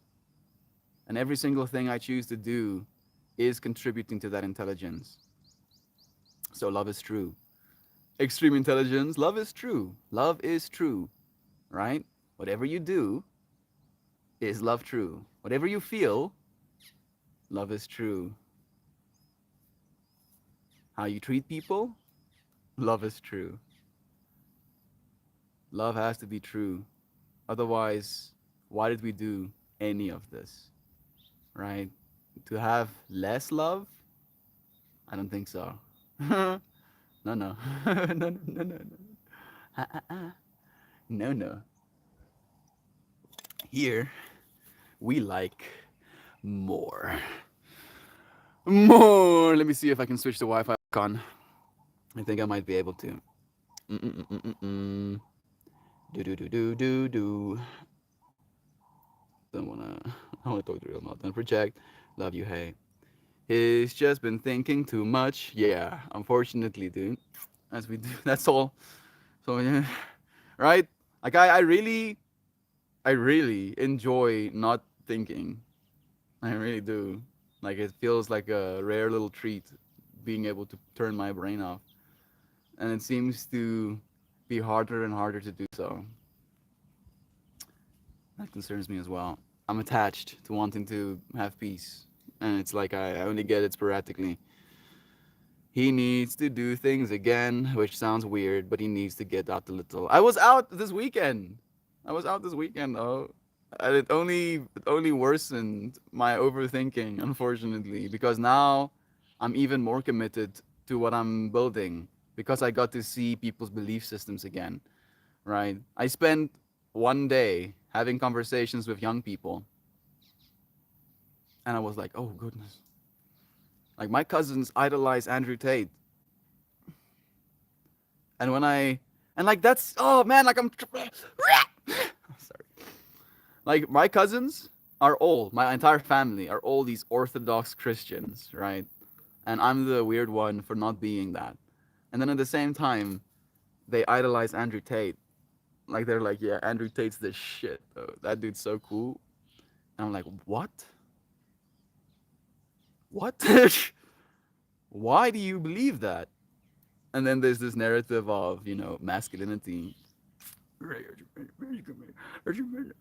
And I'm like, bro, that part of humanity needs to die, oh. It needs to melt away. I'm sorry to say. Like, I'm not saying that masculinity needs to go away. Toxic masculinity is a masculine individual that needs to prove his own masculinity, right? That's what I believe, at least. If you have to make sure other people know how masculine you are, then you're the least masculine person in the room. For me, I like displaying my masculinity through femininity, right? Growing my hair, wearing pretty clothing, dancing, making art, writing poetry. That to me is more masculine than lifting weights and shooting guns and riding trucks and playing sports and what other things are for men. Wrestling arms. I don't know if it can be seen. You see that spot right there? That is pressure of me wrestling arms against one of my family members, right? which is something I hate doing. I hate wrestling arms or pulling fingers or stuff like that because I always end up hurting myself trying to win against the other person. And this conversation came up. We were talking about getting stronger, about us growing up. And I mentioned, my uncle, my dad, and me, and I think my brother was like sitting in the, or like, it's talking in a little circle, and I was like, yeah, part of growing up and feeling strong as a young man is the day that I won against my dad with arm wrestling, and this was like 2 years ago, all right? And my uncle looks at me, almost like from the space of disbelief, right? Like, yeah, right. Yeah, right, you won against your dad. And then I see him walking over to the table and he puts his elbow down. And I realize what's happening. And I'm like, oh, we're going to do this now. And then we lock in and I go, and he's like, no, no, you moved your elbow before you started pushing, right? So I centered, pushed again, one again. Okay, no, no, let's try other arms. Try left side, one again, proving something, right? This masculine side of myself. And then the only thing I was thinking about afterwards wasn't, yeah, I won against my uncle. Right? It was my fucking elbow hurts. My elbow hurts. This sucks.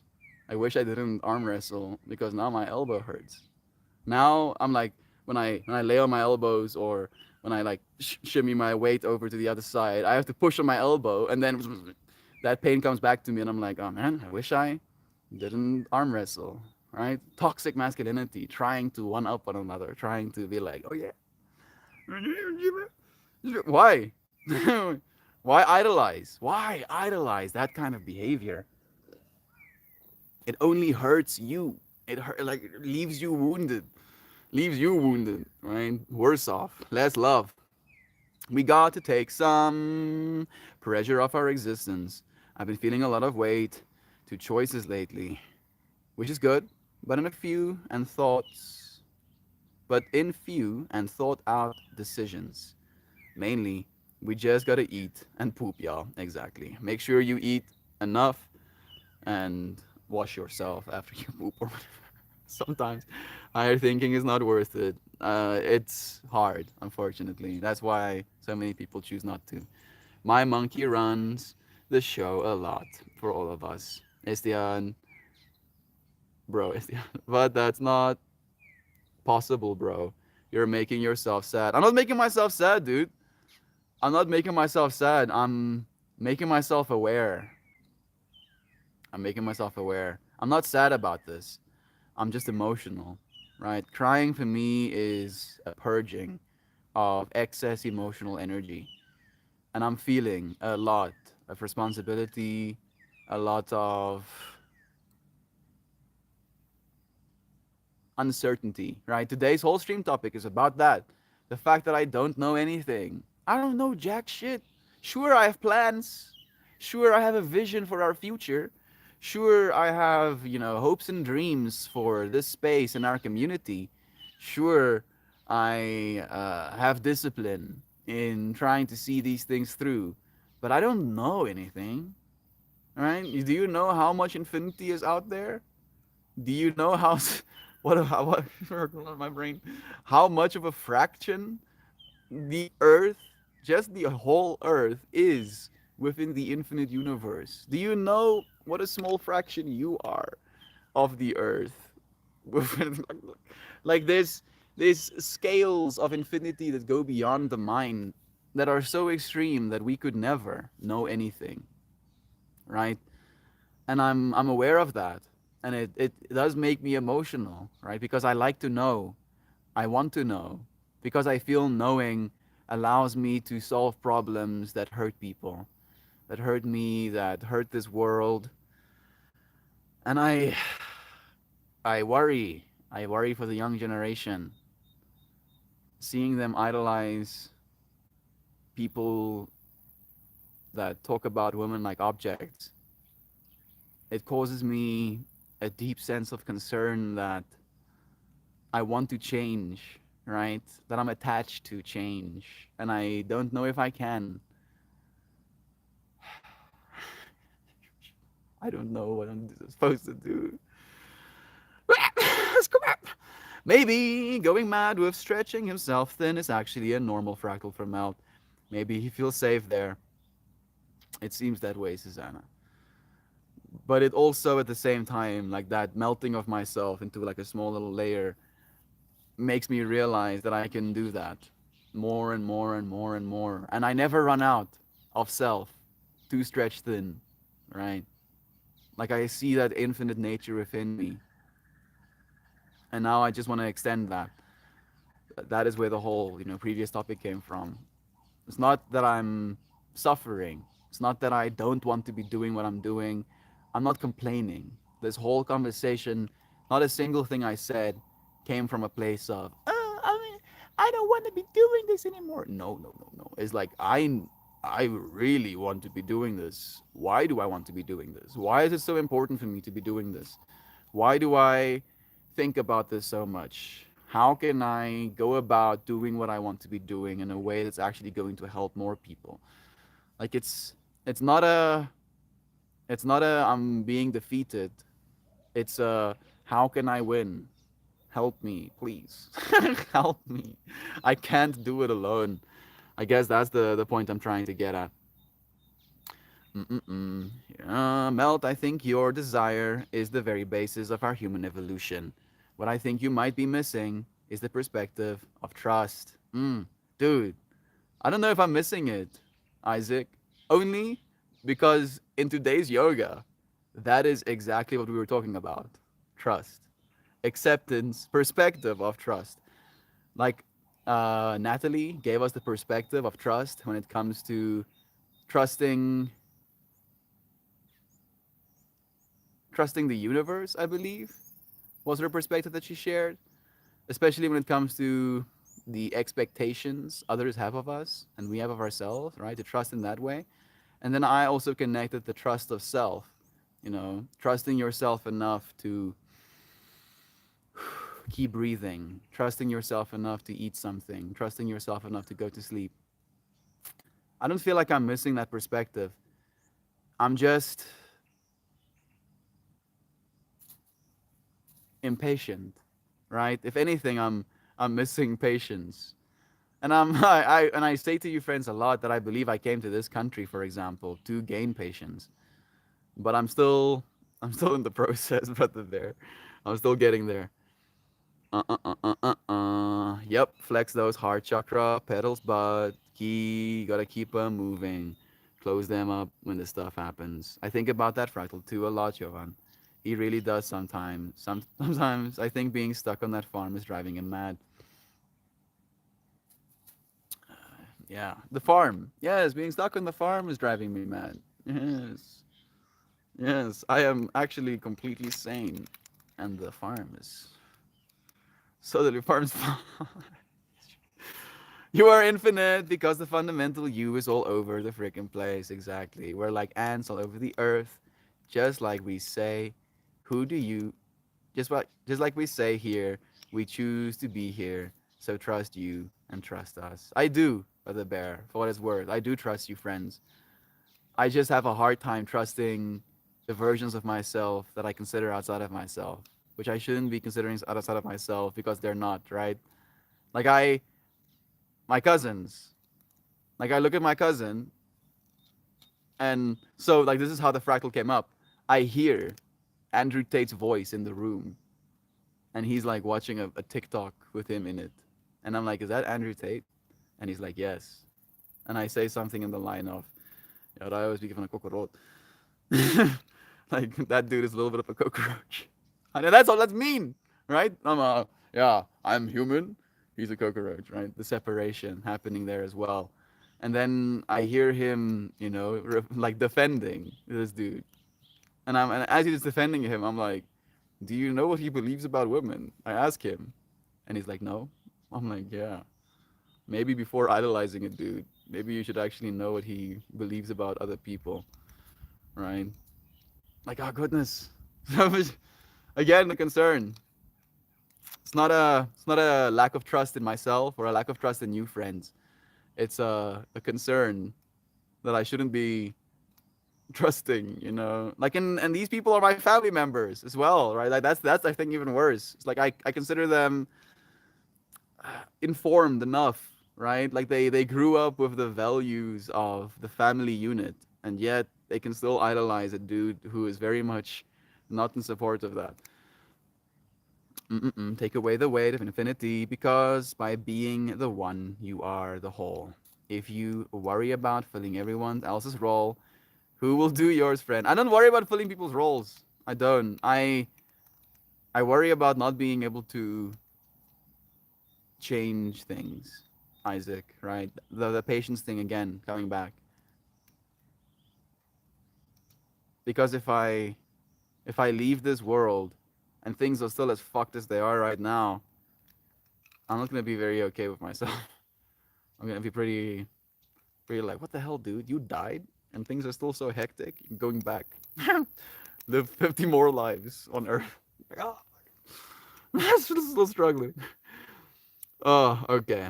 Mel thinks a relationship would be distracting, but I think it would ground him and help him focus his fractal and get him out of his head.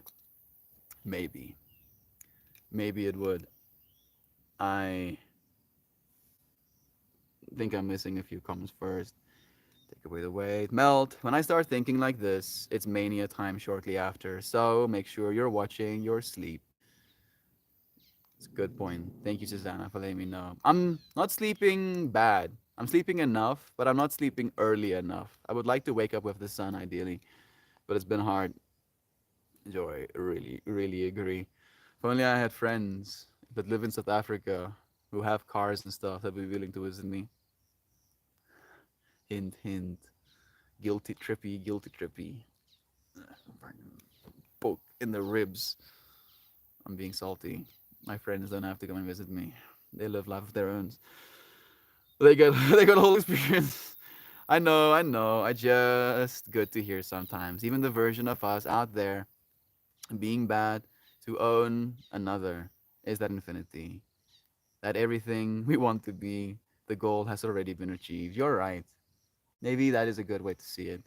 That I don't have to know what to do, what I'm supposed to do, because it's done, right? What I'm supposed to do is love and get better at that love. And I feel we are doing that, right? At least I would like to hope to believe so. Little by little, I've been trying. We are yearning for something that has happened and will happen, just not now. A great line. You said before, Wyzig, was that you are not worried about getting somewhere on a treadmill. Life is like that, so true. Yeah, that is nice. You're not worried about getting somewhere on a treadmill. You're just in the movement. As the movement. It was the beer. A great line. It was the beer. You think it was beer? It must have been. Occasional indulgence is not a bad thing. I agree. Oh, I'm taking care of myself. I'm still moving and exercising, but I'm not doing it in a coded way to achieve maximum efficiency of my human body and mind. Good.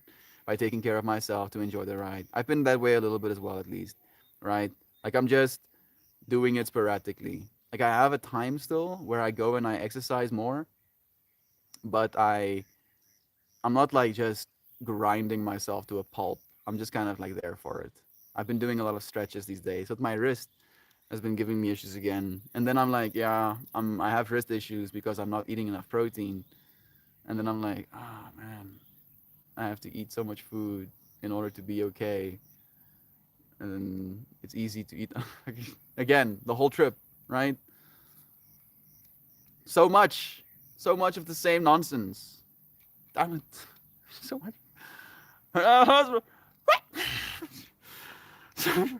Okay. Oh, don't play a part because you're afraid to be silly. Play the part that makes you happy. Yes, I agree. Right, Connor? We're on the stage with a massive murder as the only audience. The curtains draw and close, but there's no script, no director, just you and everyone you want on the stage, pretending together. Natalie saying, Mel, you were my favorite YouTuber before you started your channel. I'm almost ashamed to say how long it was before I saw one of your original dance streams. Love you, Natalie. I enjoy them. I feel Arpan allowed us, to find one another in a way that we wouldn't have been able to if not for Arpan. So I'm seeing that as the silver lining as well, right? Thank you, friends, for finding yourself here on the YouTube today. Still choosing to come into this space, even if you're going out of your way. It means more than I can say. How many hours have you spent in this space discussing how we are infinitely capable of creating love and seeking truth? Yeah, a lot of time well spent in the space on the internet is unlike any other. Naren, I would like to believe, dude. I really am proud of these streams. And it makes me emotional that, we can't reach more people with them.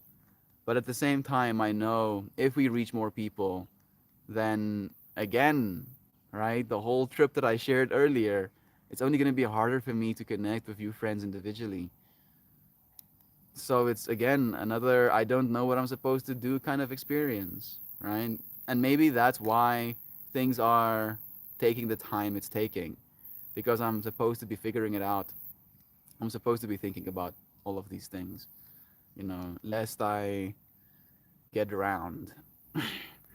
I already feel like I've been feeling like I'm drowning recently, actually, right? Like watching these problems arising that I don't have power over, and it's still being limited in scope, right?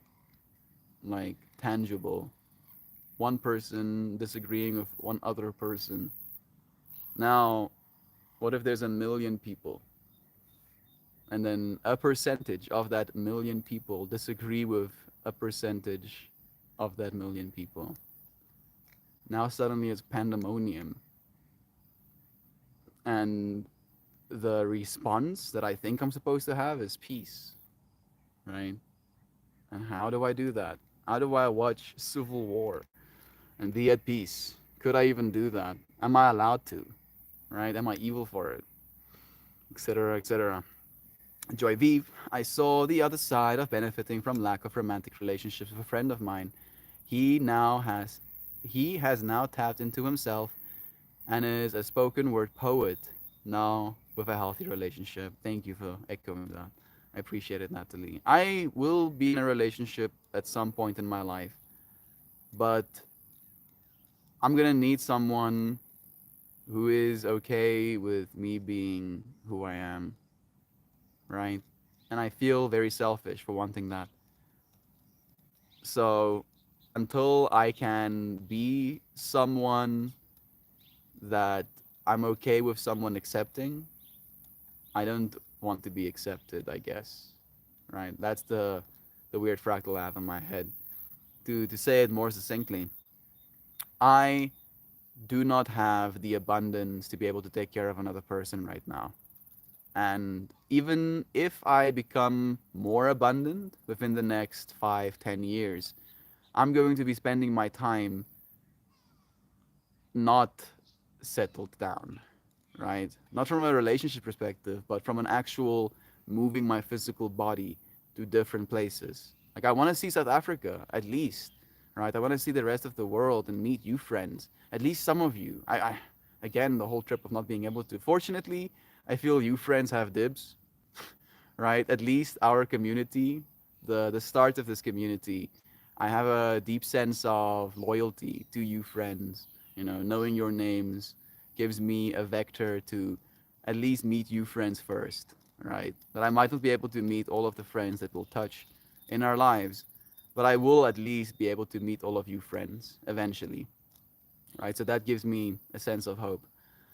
But would it be fair of me to expect my feminine partner to just go with the flow, right? Oh, Melt is deciding he's gonna go here now, right? And unfortunately, once I make a decision, it's very hard for me to unmake that decision, right? For instance, these streams, like I'm gonna do this forever, right? And I need to find a woman that's okay with that. And if she tries to stop me, then I'm gonna have to stop the relationship, right? Bar none. And that's gonna hurt me more than anything, right? So I would rather just not. Yeah, I don't know anything. I don't know what I'm supposed to do. I'm not supposed to. Okay, Joy V. Well, I want to make sure to write out what you said. That will allow me to free myself. Free yourself from what? If you don't mind me asking, the feeling of this desire for contribution to love. I feel no. Free myself from limitation. Just period, right? Free myself from limitation.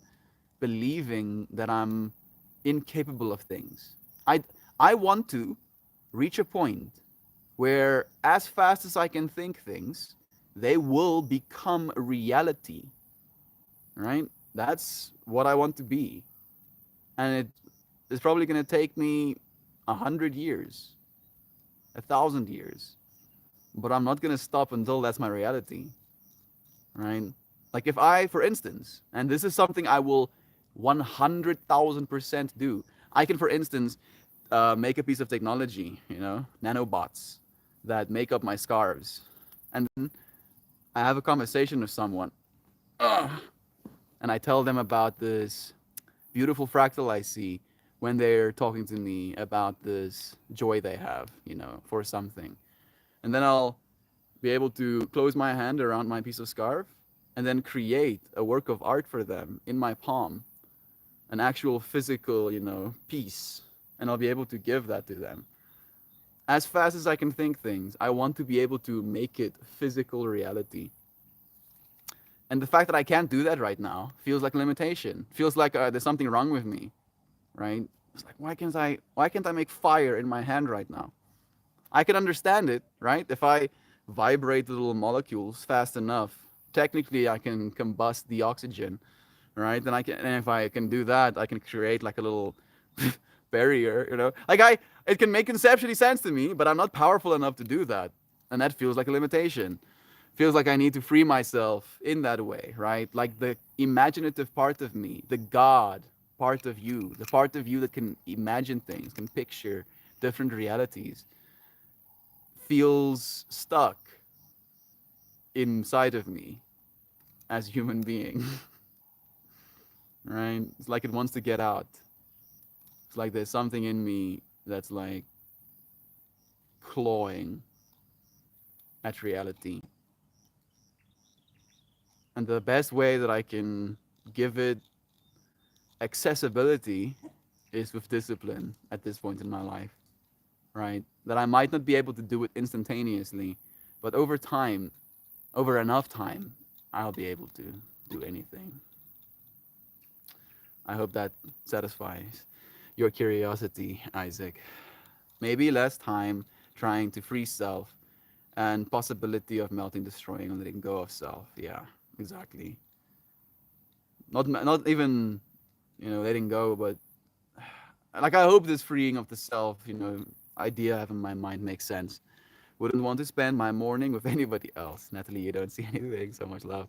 You know that wouldn't happen because it never left since you got here. So maybe check the language you tell yourself. Freeing yourself indicates running, and we know we can't do that, friend.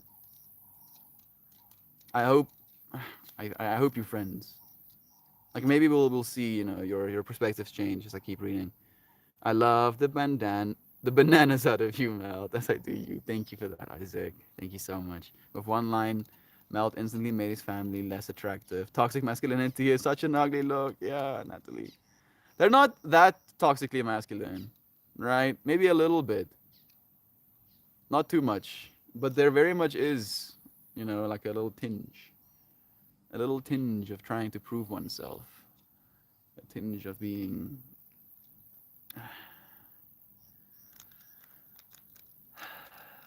showy. All right. I'll show you. I'll show you. And I do it as well. I do it as well. Toxic masculinity is such a loaded term, though I agree with what Melt is saying. It really is. There's the weird promotion going on around arm wrestling. There is arm wrestling and slapping competitions as well, right? And like and like people are like idolizing this dude who's like so strong that he can take these slaps. Like his whole face, it's like fucking bulging out to the side, and they're like, yeah, yeah, this guy's so strong. Look at him taking them slaps. Why are you doing that to yourself? Isn't that hurting? Stop, please, please stop. Stop doing that. And yet they're getting paid cash, so they're not going to. Do you think those family members look to Andrew Tate because so many of their views have an aggressive paternal undertone, and in today's world that seems absent in many people's lives? No, no. Maybe. Like my uncle on my, on those cousins' side, they're pretty chill. Like he's pretty chill. He's a cool dude. Like I love him. I think he's a really cool dude. Like he's very balanced. From a young age, uh, we called each other friend, right? Mikey. Like he loves me a lot. Maybe. I feel it's just the whole proving yourself thing, right? Like Andrew Tate is considered successful by the world standards because he has property and cars and notoriety, infamy, actually, right?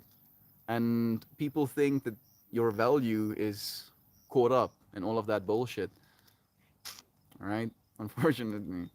And then they value the person because of the things that they have instead of the things that they believe in the way they're trying to be.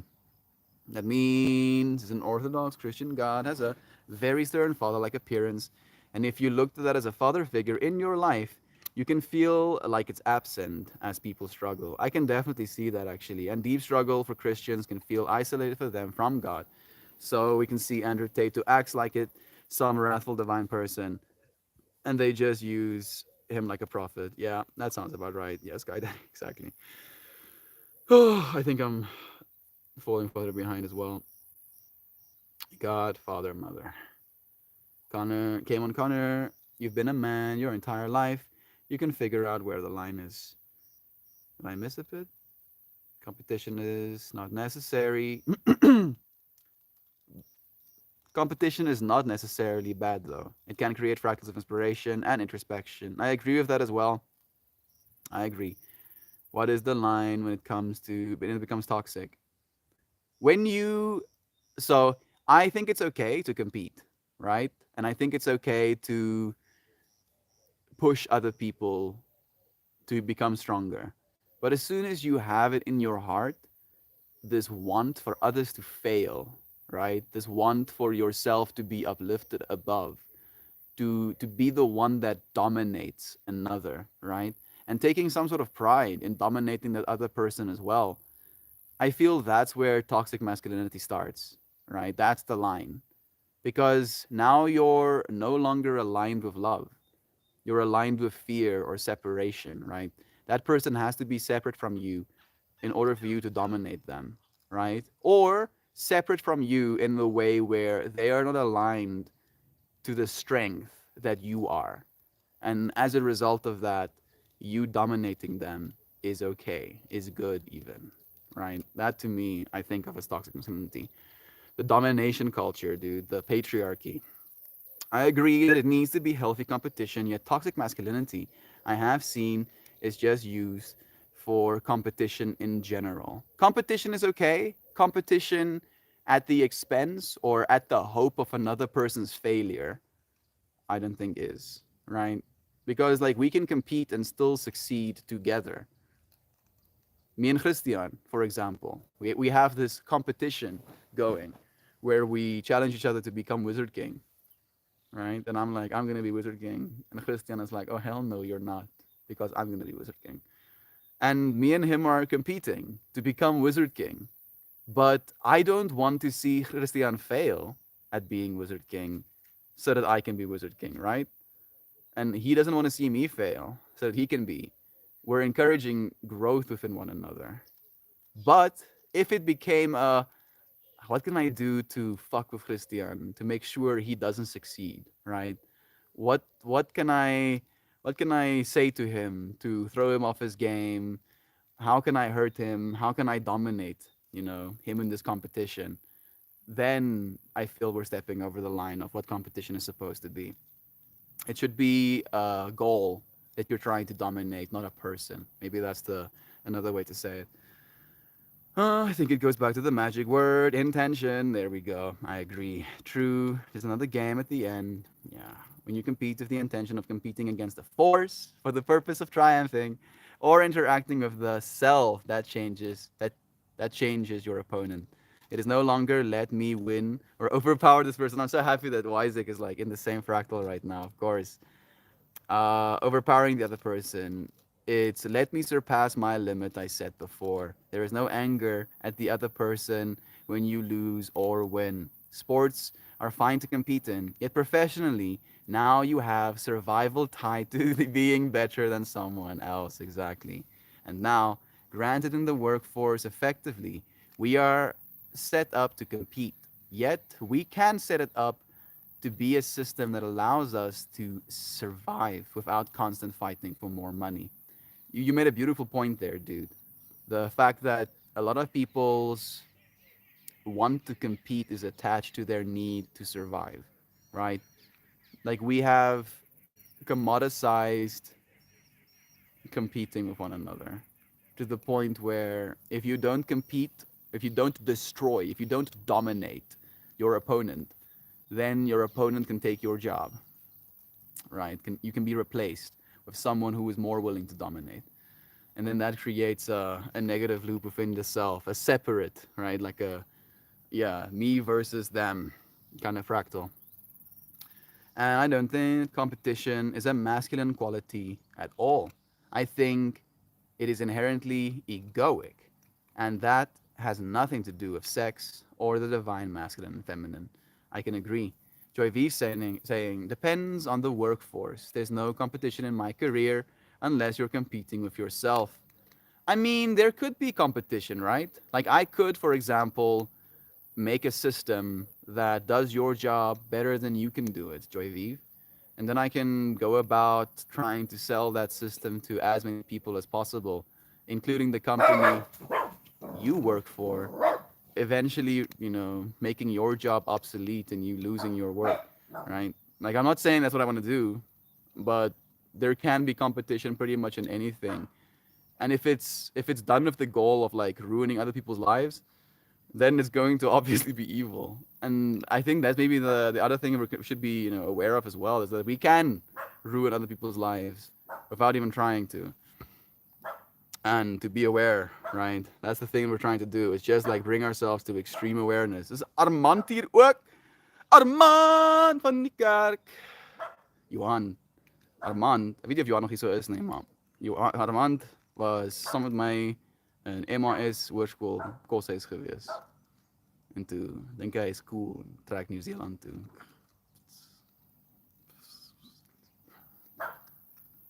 Send you love, Armand. It's so nice seeing you here too, dude. So cool having people I know, right, in these streams as well. Like, not that don't know the rest of you friends, but it's like a trip. Usually, you friends are like ethereal to me, godlike, right? Like angels. That's the word I like to say as well. Like actual little angels. Sit on my shoulder as I go throughout my day. The things you say, kind of like coming back to me, informing my decisions. And then, I have these physical expressions of that divinity in my life as well. I've seen their bodies, they're physical persons. And then I still attach the same little angel, right? Like a little voice coming from the other side of the fractal into my world. Thank you, Brother Bear, for joining us again. It's nice having you here. Awesome stream today. Deep. Thank you, Joy Vive. I'm happy that you enjoyed it. There's a part of me that wanted to just sit here in silence. I'm happy that I didn't. Same joy, not the case for all. I try my best to reinforce what makes my clients beautiful. That has nothing to do with what I see. Nice. That is, Isaac. Make me feel beautiful to get my hair done, of course. Are you taking clients on the side of your corporate work? Do you miss it? I think he quit for now, right? At least that's the last thing that I heard. He hasn't told me anything else. Isaac, I really want to get a haircut by you. The advice would be absolutely legendary. That sounds nice. Do you, friends, feel like you have seen an improvement in my mindset? I have been here for half a year, and I feel like I've only gotten worse, even with all the knowledge of my downfall. I don't think you've gotten worse, but I can see you stuck, right? I don't know if this is what you want to hear, Connor, but I have seen a stuckness in you, right? And I feel all of us can get stuck sometimes. And, I'm going to share some biblical wisdom. Jesus came to tell people, if someone tells you go here or go there or go to this person in order to find God, don't listen to them because the kingdom of God is in you, right? So that's the thing that I want to echo to you, dude. Is that that's what I keep trying to do to you, not Isaac, Connor, is that you are the thing you're looking for, right? And maybe during this time of your life, you are identified with this story of self, as you mentioned, your own downfall, right? Maybe you're benefiting somehow from telling yourself this story. And the only thing that you have to do is realize that the kingdom of heaven is in you, right? God is in you. The awareness of being is in you. The possibility for change is already in you. And then as soon as you come to that conclusion, really, right, without a shadow of a doubt, I feel that helps with the mindset. Because the mindset for me is a self belief. What do I believe about myself? And if I keep believing this about myself, how will my life end up? Right? Because you are the storyteller and your life is the story. So I've been hearing a story of, in the same way that I tell that story too, Connor. So I want to, make that painfully clear that I'm not, being like, oh yeah, I'm so far apart from this story. The only reason I can see it at all is because I've had that story in myself, right? Feeling stuck, feeling like something, like there's gonna be this thing. I am gonna have enough money, and then I can do this thing. I'm gonna have enough skills, and then I can do this thing. I'm gonna, you know, reach a level of discipline, and then I'm never going to have troubles with food again. Na mananama, mana, mananama. Separation, separation, separation. If this, then that. If this, then that. You are. All right? And I know you know this. I know you know this. Maybe it's just taking a little bit more time for it to really, sink into your heart. Do do do do do. Absolutely legendary. My conversation gets real wacky, and my music is all over the place. But my clients love them, and I them dearly. So beautiful. Struggle for spots. Sometimes I think I need to stop thinking and just act, act, act. I have been sedentary and in my own head for so long. I crave balance. Discipline will free you, dude. Discipline will free you, Connor. I promise. Right? And I don't make promises lightly. If you choose discipline and you keep choosing discipline, your life will be better. That is the truth. That is the truth. Right? And discipline means different things to every single person. For instance, I feel it takes an extreme amount of discipline for me to be loving, right? Period. Because sometimes I don't feel that way. Sometimes I feel like, meh, and I don't want to talk to people, and I don't want to listen to things. And then I can still, from a place of discipline, choose to be loving, right? So that's one form of discipline. The same thing with movement, same thing with showing up for my dreams, right? These willingnesses to be disciplined is a skill that you grow, and it gives you a capacity of freedom in the other parts of your life. It doesn't just have to be act, act, act. It can just be the story you tell yourself. You can start by just being disciplined with your own internal narrative, right? What self-limiting beliefs are you perpetuating? And then getting disciplined with not doing that. That's a good place to start. You don't even have to do anything. You can sit still.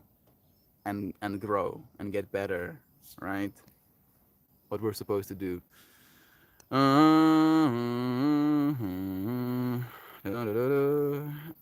like this thought on this. When limitations disappear, what happens to reality? I feel that nothing will change when that occurs personally. Not that the world will look the same, but that in the infinity, limits are already gone. You are. Yes, we have physical limits, yet the caveman struggle and the dreamed ease of survival. We invented electricity, medicine, heat, and mass housing. We crave the last limits to communication. Now we have phones and internet.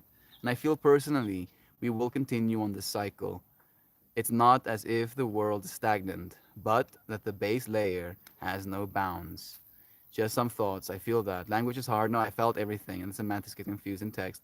Love this conversation and the work we have all helped me do today. Thank you, friend, for showing up and being willing to do the work. Right? Like, I do value these streams. Corey is here, of course. I was like thinking about you actually, dude. Was missing your space or your energy in the space. Doing the work, conscious evolution. That's what I think of as these streams, right? Yeah, we're streaming, but we're consciously evolving. Because even though you might not be going through the exact same fractal that I am, these things that I'm sharing, you intrinsically understand as the struggles that you go through as well. Because they're saying reality can be limited in the sense that we are not God, yet we are a part of God. Me and my God are one, but He is greater than me, right? As in the there is no separation between you and God, right? The ultimate God, the ultimate source, the ultimate universe, the ultimate infinity. Yet, this version, this perceiver, this conceiver, right, that is the flesh, that is the human body, is 100% a fraction less than that infinity, right? Not worthless, not less than worthy, right? But smaller, to say it in such a word, that you could never, the conceiver could never conceive of the infinity wholly, right? So even if you go your entire life trying to become infinity, and I'm saying this to myself as well, you will never be completely infinite, and especially not more infinite than God is. But you're still not separate from it. If not for God's love for you, you would not be aware of this moment right now, right? That oneness is your awareness, a part of this system. And that awareness continues, even if your body doesn't. It's a lot. It's paradoxical. It's a little bit of a trip, even. And we are having a hard time consolidating that understanding to keep failing. Me too. Me too, JV. I also want him to keep failing. Armand, you have such a fancy name. It's nice, huh? Armand van Niekerk. Which literally, like literally translates to Armand from the church. It's like basically what it said. Thanks for the appreciation. I love you, dude. Yeah, you are just taking away energy from yourself to someone who doesn't even know you. It goes to everyone.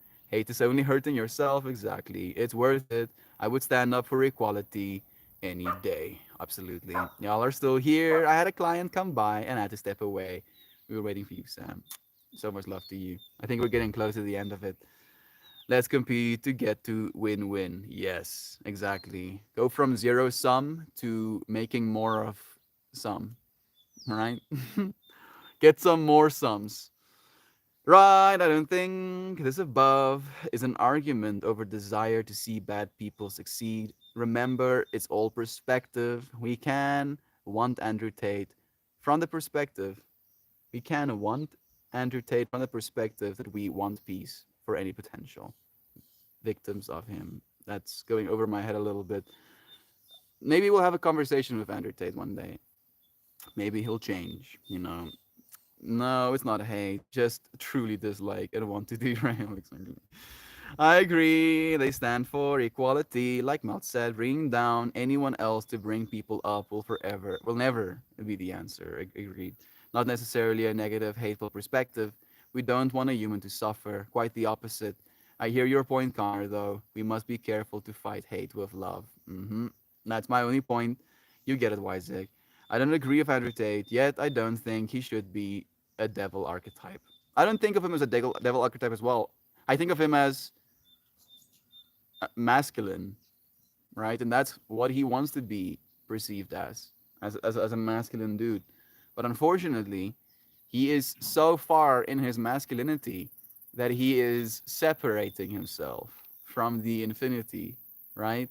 His views on women, to me, communicates a disconnection from the understanding that he is feminine, right? This physical form of yours is feminine, you know? That's what I believe, honestly. That again, your awareness is the masculine, that which is being aware of is the feminine. So my body is change as well. I'm gonna watch myself age. And if I look at myself in the mirror, in the same way that I would communicate with my beloved feminine partner, I should be willing to communicate to myself, right? If I see my feminine partner naked and I tell her, Yassi, that little rolls you have on your tummy, that's disgusting.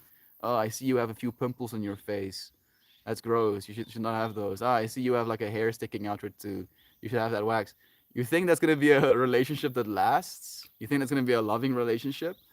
You know? No, no, right? So I feel if you do that to yourself over and over again, it makes it easier and easier for you to be derogatory to women, right? The actual feminine expression of the divine feminine as well.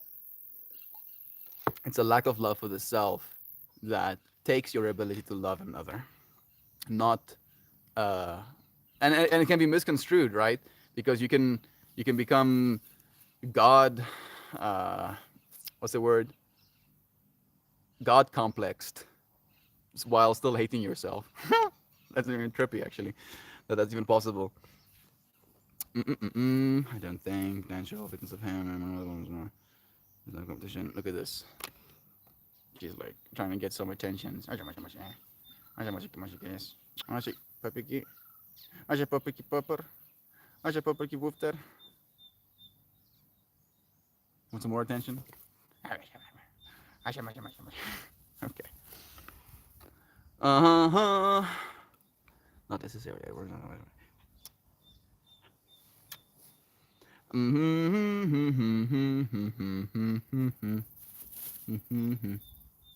It's not taking down. It's a difference of opinions and beliefs. Once you know what life is worth, you'll know God is a man, Earth. Now you see the light. Stand up for your right. I feel that, dude. Pippi is like trying to get me to give her more attention. Pippi, we're like she's like, this is our playtime. You're usually done streaming at this point. Come on, come on, come on, come on. There's no competition or one-upmanship if you are solid in your belief. If they are opposite to people you don't like and others congratulate you for that, then that's just a side effect. Yeah, exactly. Discipline is to remain in flow and get back in it when we get scared. The universe or God will provide the conditions that you need. Game over. I feel that, dude. Completely. Exactly. Show up for it, right? If you feel, I feel you, Susanna. And that's the difficulty with believing in the divinity of humans, because that suddenly brings the dichotomy of, well, now, if someone like Andrew Tate is solid in his views, he won't need to compete to prove, because there are many with those wild views. Now, we can all agree in this space it's disgusting, yet in another corner of the internet, he would be praised. So it's a tough situation philosophically, which is why I definitely believe in laws and regulation. Because, yes, humans create their own reality, and some of those realities are absolute. Exactly. It's just something we don't have control over. Uh, Dookie bombs. Yeah, I don't know. Yeah, exactly. Yeah, rules can give us some context to build within, at least. Do do do do do. I'm glad we don't, though. Susanna, who would decide what is the truth? Yeah, you do, Connor. Love is true. Connor, I know we've sparked in the past, but I hope you know I love you. And I don't think you're failing or regressing. You keep showing up and fighting, and that's a big deal. Yo, JV, thank you for sending that love, dear friend. Connor, the truth of religion is a lot more inclusive than most people think. I believe following my gut. I also think that everyone's experience of reality is different, like a fingerprint. I agree with this as well. Depends on the religion, interpretation of religion, and the person, including others, hence the problem of religion as a guide. In order to make a lie truly convincing, you have to mix a little bit of truth. Truth is that God is multifaceted, and if you see Him and you saw something different than I do, neither of us are wrong. We see the aspect we were meant to see. This I agree with as well. Unfortunately, in Christianity as a religion, there are no other aspects of God, right? Sure, you can see different relationships of God as the self, but there are conditions that need to be met in Christianity. Otherwise, you're not believing in the same God, right? Like that is very much a limitation and a separation in my mind with religion. And every I don't watch too closely, Mel. You might notice some white hairs earlier than you want to. No. Let's see. If I get gray, I'm gonna like come straight onto stream and be like, look at this. Look at it. In every decision, wait, is this out of love? Wait, is this out of love? I agree. Is this happening to me by someone I love? And would I feel loved or hated? Exactly. Right? That's what I mean when I say love is true. Right? It should be like a question to yourself as well. When I say this thing, is love true? When I do this thing, is love true? When I eat this thing, is love true? When I feel this thing, is love true?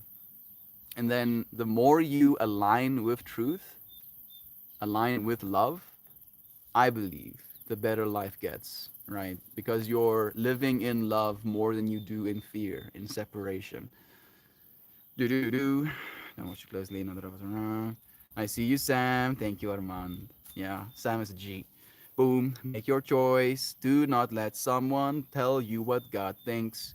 You know what God thinks because hurting people feels freaking bad. Exactly. Okay, I'm so behind at work. Love you, dude. Me too. Oh, I feel that way. All so dearly. We loved you, dude.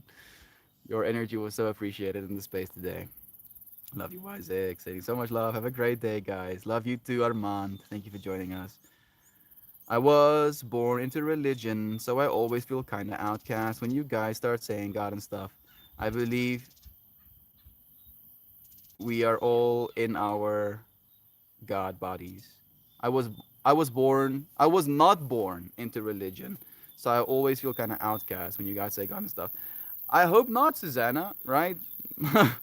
Like God is just another, sound that we make to try and grasp at something that is unattainable, right? So I feel all of us probably feel like outcasts in context of something like that. God is unfortunately something that we have convinced ourselves that we're separate of, and I believe we are all our God bodies. This I agree with as well. That we are collectively, as the infinity, making up the body of God, and the part of us that is aware is God, right? So unfortunately, the part of us that we are becoming aware of God with is limited as the flesh, right? But that the observed, the awareness of being cannot be limited. Nothing can limit it. This has been such an enlightening talk. Love you, dude. Thank you for joining us for it as well. It's nice having you here. Always, Connor. I'm just me, says Jovan. I hope you friends know how much I value all of you, all of our growth. I appreciate all the focus and intention to become a better whole. And we appreciate you, Jovan. Thank you for echoing that. And I was never religious either, Susanna. But the older I get, the more I realize why it's the most important structure we have in our society. It's cool to see the difference in belief. True, weirdly, as an atheist. Okay, let's pull a card. I was never baptized, never known religion, base understanding. I get you. I feel that base understanding, honestly, is brain damage. All of religion is brain damage, because it's an approximation, and it can be good to approximate things, right? To learn something, to distill something to fundamentals, and then try and share those fundamentals. But I believe God is an experience, right? That you get to experience God yourself. And unfortunately, at least from what I've seen, the Christian religion doesn't believe that. Like, you're not allowed to experience God fully, or at least you're discouraged from it. You know, like, it's even built in that the only way to God is through the character Jesus, right? Which again is like, yeah, this person standing in the way, and you have to like get his approval first. I don't want to talk about this. We've talked about this too many times. I think spirituality is as close as I'll ever get to religion. Same. We are spirit, right? Awareness. And spirituality is pursuing that awareness, that God, right? Spirituality is the pursuit of what God is. Religion is when a bunch of people come together and agree on what God is. My willingness to see infinity and my unwillingness to believe that I know within infinity what is the right, you know, expression of God is so naive that believing in a religion just because a bunch of people agree on it is so beyond me. And I feel like a part of me, without even having to say the words, push people away from me because my body language or my interpretation of them drops in hearing that they believe one thing or another, right? Like, I see it as a lack of critical thinking sometimes, and I don't know what to do about that. Spirituality can be considered religion. It can be, but more than ever, it has become dissociated with religion, right? Especially with the way that people are using it these days. My God is the three spiders folding an infinite towel, and I don't think anyone can believe what I believe. I hope not, right? Because what you get to believe about your life is what you get to believe about your life. And I feel that's beautiful. So believe what you want to believe, as long as you're not harming yourself or others. If you ask yourself, is love true about these things that I believe? And you can answer yourself truthfully, yes, love is true. Then I encourage you, keep believing in yourself. Because there's no one coming to save us. All right, I'm sorry. Like, I'm feeling spicy. I know. I might be throwing a little bit of shit right now, but nobody has come and saved me yet. You know, I've been waiting. I've been asking. I've been begging. I've been praying. Nobody's coming to save me. The only person willing to save me is my awareness of being, which I believe is the true God, right? Your awareness of being. Are you aware that you're being right now? God, there with you. Let's pull a card. Critical thinking is severely lacking in today's times.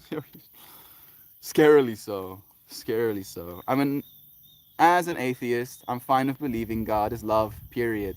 And everything else is a distraction from that source. Yes, Joy Vive, that's... So I had like an acid thought, right? Where I was like sitting with myself, meditating. And then the whole love is true thing came up. And I said that exactly. And man, it's a little bit shorter, but it went, love is true, the rest is noise, right? Love is true, the rest is noise. Everything else is just...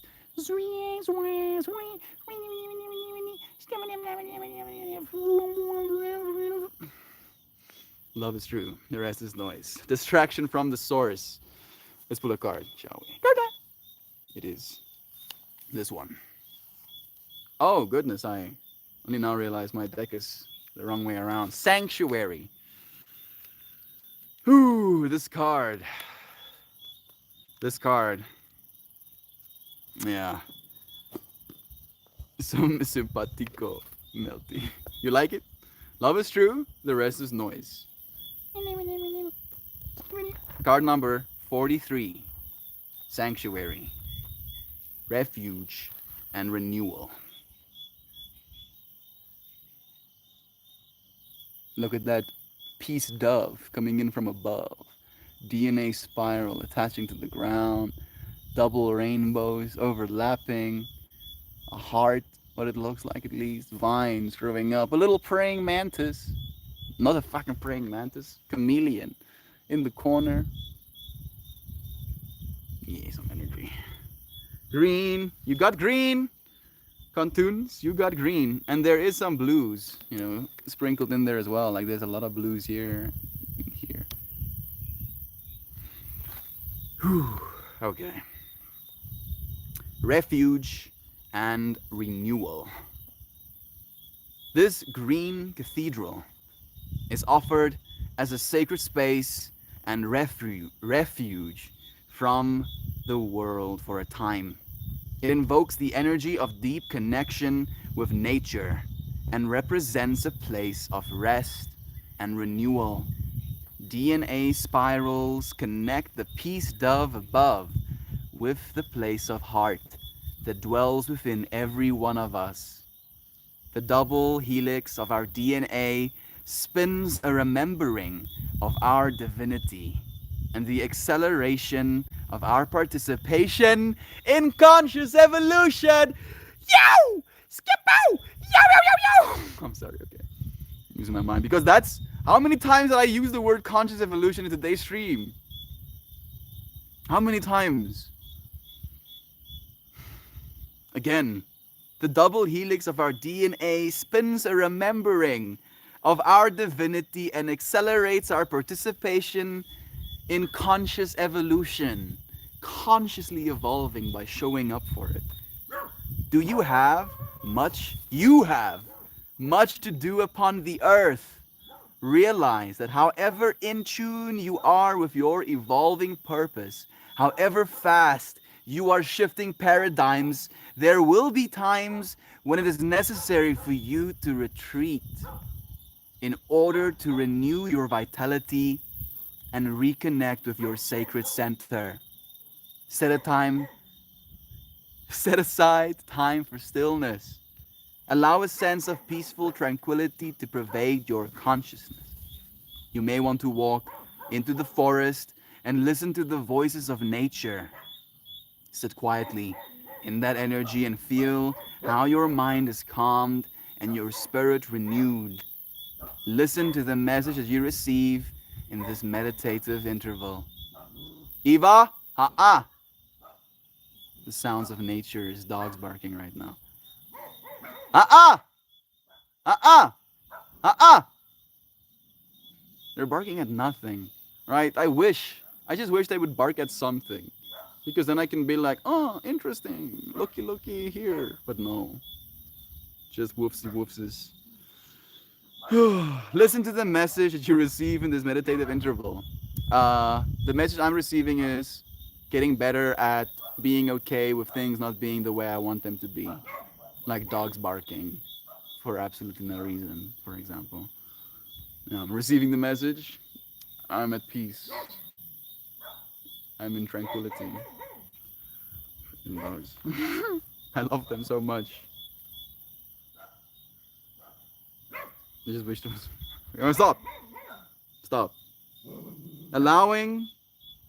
Allow that simply being is at least as important as all the doing that consumes most lives.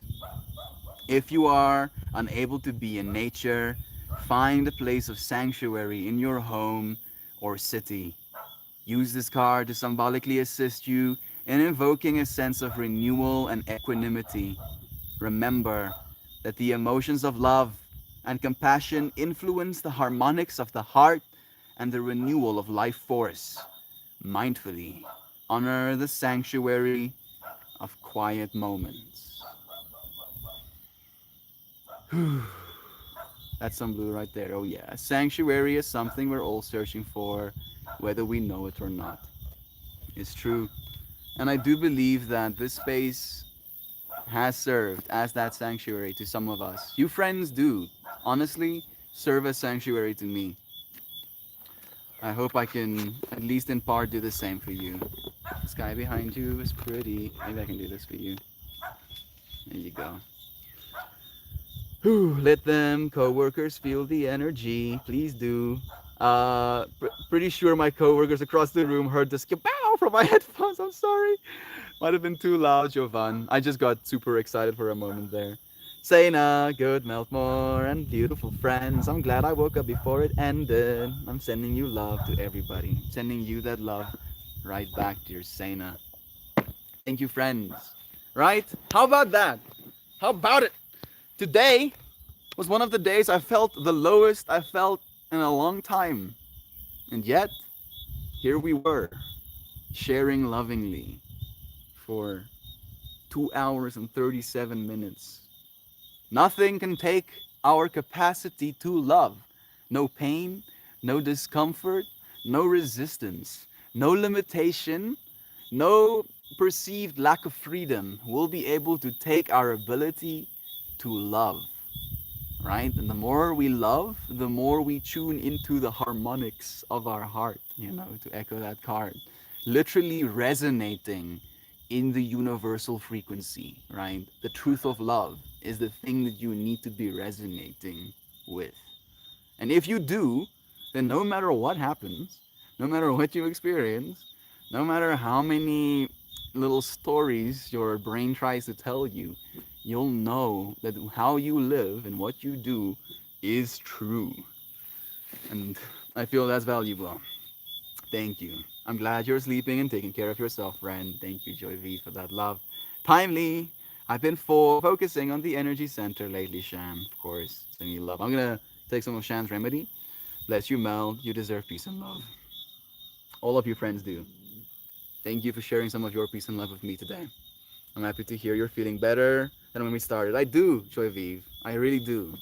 You friends did that for me, right? This conversation we had, the things we considered, like I had like a cry in my voice for most of the start of the stream, and I feel that cry is less present.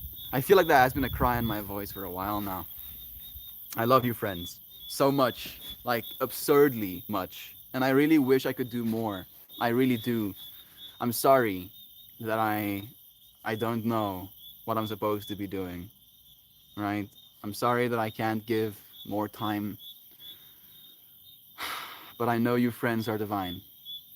I know you friends are a part of the same infinity that I am.